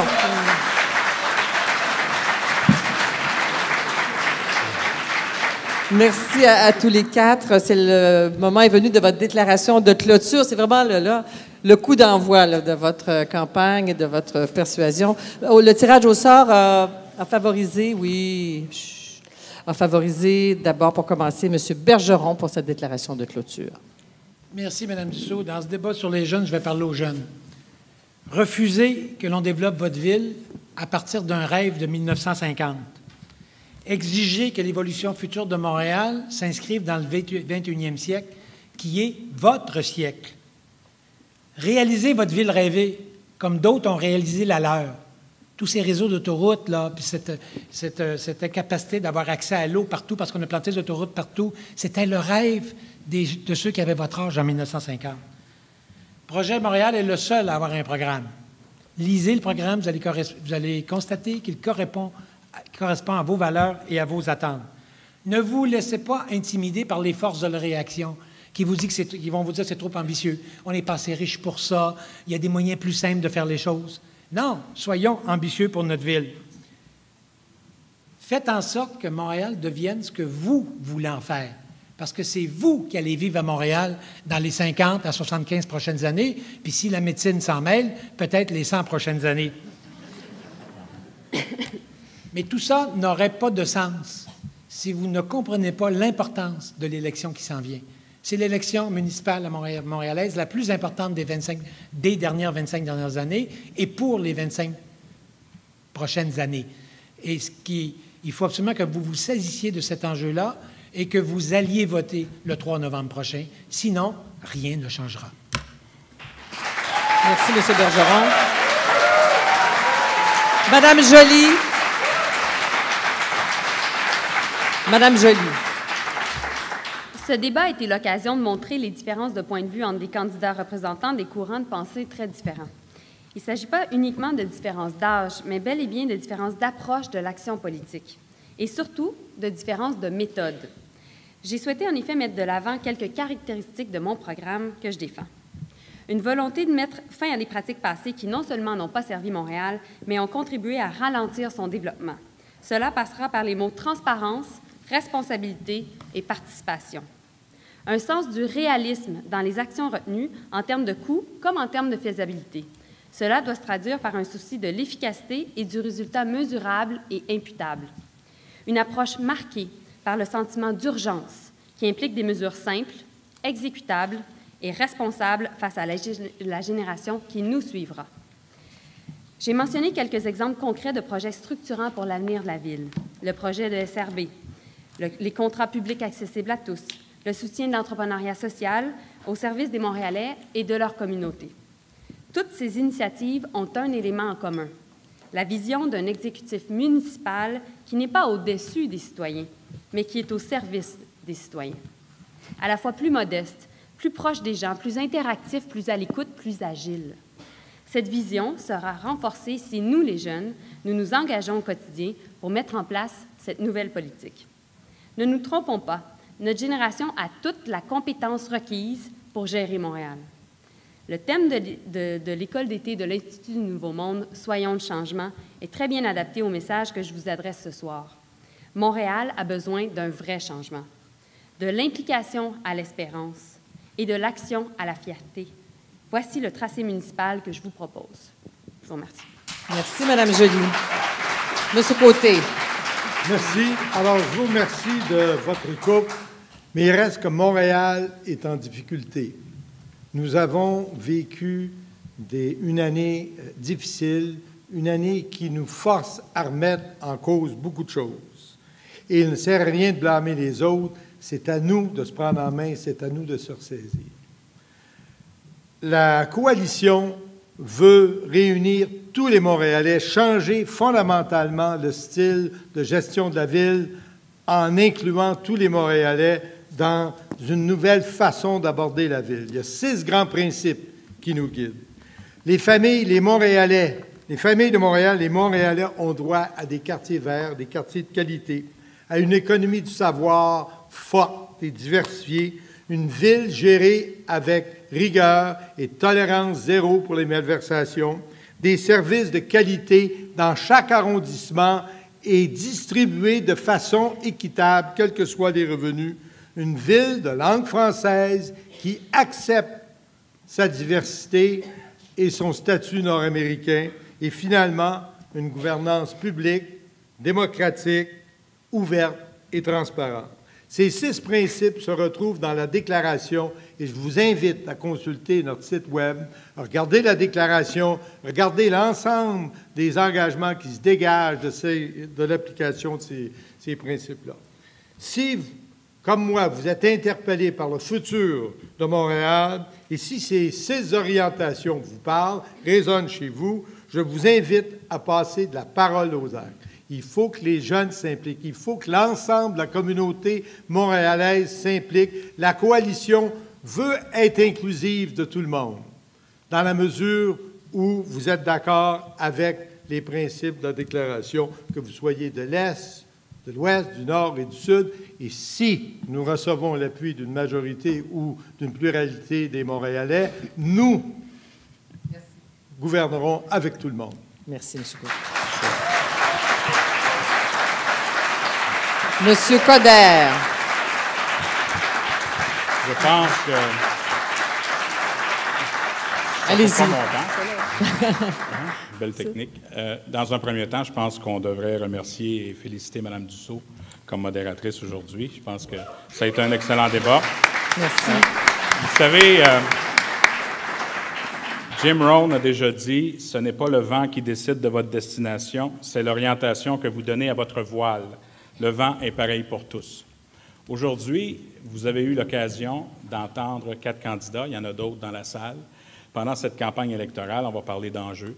J'ai essayé à ma façon de vous démontrer à quel point on a besoin d'un pragmatisme, on a besoin de quelqu'un d'expérience, quelqu'un qui est capable d'innover, quelqu'un qui est en contact continu avec la population, qui a toujours travaillé avec eux. Vous me connaissez également au niveau des réseaux sociaux, faisant en sorte qu'on est capable ensemble de grandir. Je ne veux pas faire de l'agisme, je ne veux pas qu'on mette une région contre l'autre. Je pense qu'aujourd'hui, on est tous Montréalais et on doit travailler ensemble à l'effort collectif. J'espère que ça vous a donné le goût de participer à cette campagne électorale, parce que oui, elle est importante. C'est une opportunité énorme. On a vécu une crise, mais une crise, c'est aussi une opportunité. On a pris, nous, cet engagement-là de mieux travailler, de travailler à l'intérieur d'une administration qui aussi se cherche. Il y a beaucoup d'hommes et de femmes qui sont des employés, qui sont des Montréalais, des citoyens, qui ont besoin également d'un leader et de quelqu'un qui va être capable de les rassembler. Mais on a besoin d'hommes et de femmes, d'expérience comme du Nouveau Monde. On a des gens, des jeunes sous notre bannière et on peut vous démontrer que dès la première journée où on va être élu, on va être en mesure de travailler en collaboration avec vous et surtout pour vous. Alors, aidez-nous à vous aider, joignez notre équipe et faisons en sorte qu'on redonne les lettres de noblesse à Montréal qu'on aime tant. Merci beaucoup. Merci à vous. Alors, Madame Joly, messieurs, au nom de tous les participants à l'école d'été de l'Institut du Nouveau Monde, merci d'avoir fait confiance à l'Institut du Nouveau Monde. Il ne nous reste plus qu'à vous souhaiter une très bonne campagne avec de grosses batailles d'idées et de propositions pour que les Montréalais aillent voter, mais aussi les jeunes, et que vous ayez, enfin, que ce soir, vous ayez eu l'occasion de toucher le cœur et la tête des jeunes. Merci, M. Coderre, M. Côté, M. Bergeron, Mme Joly.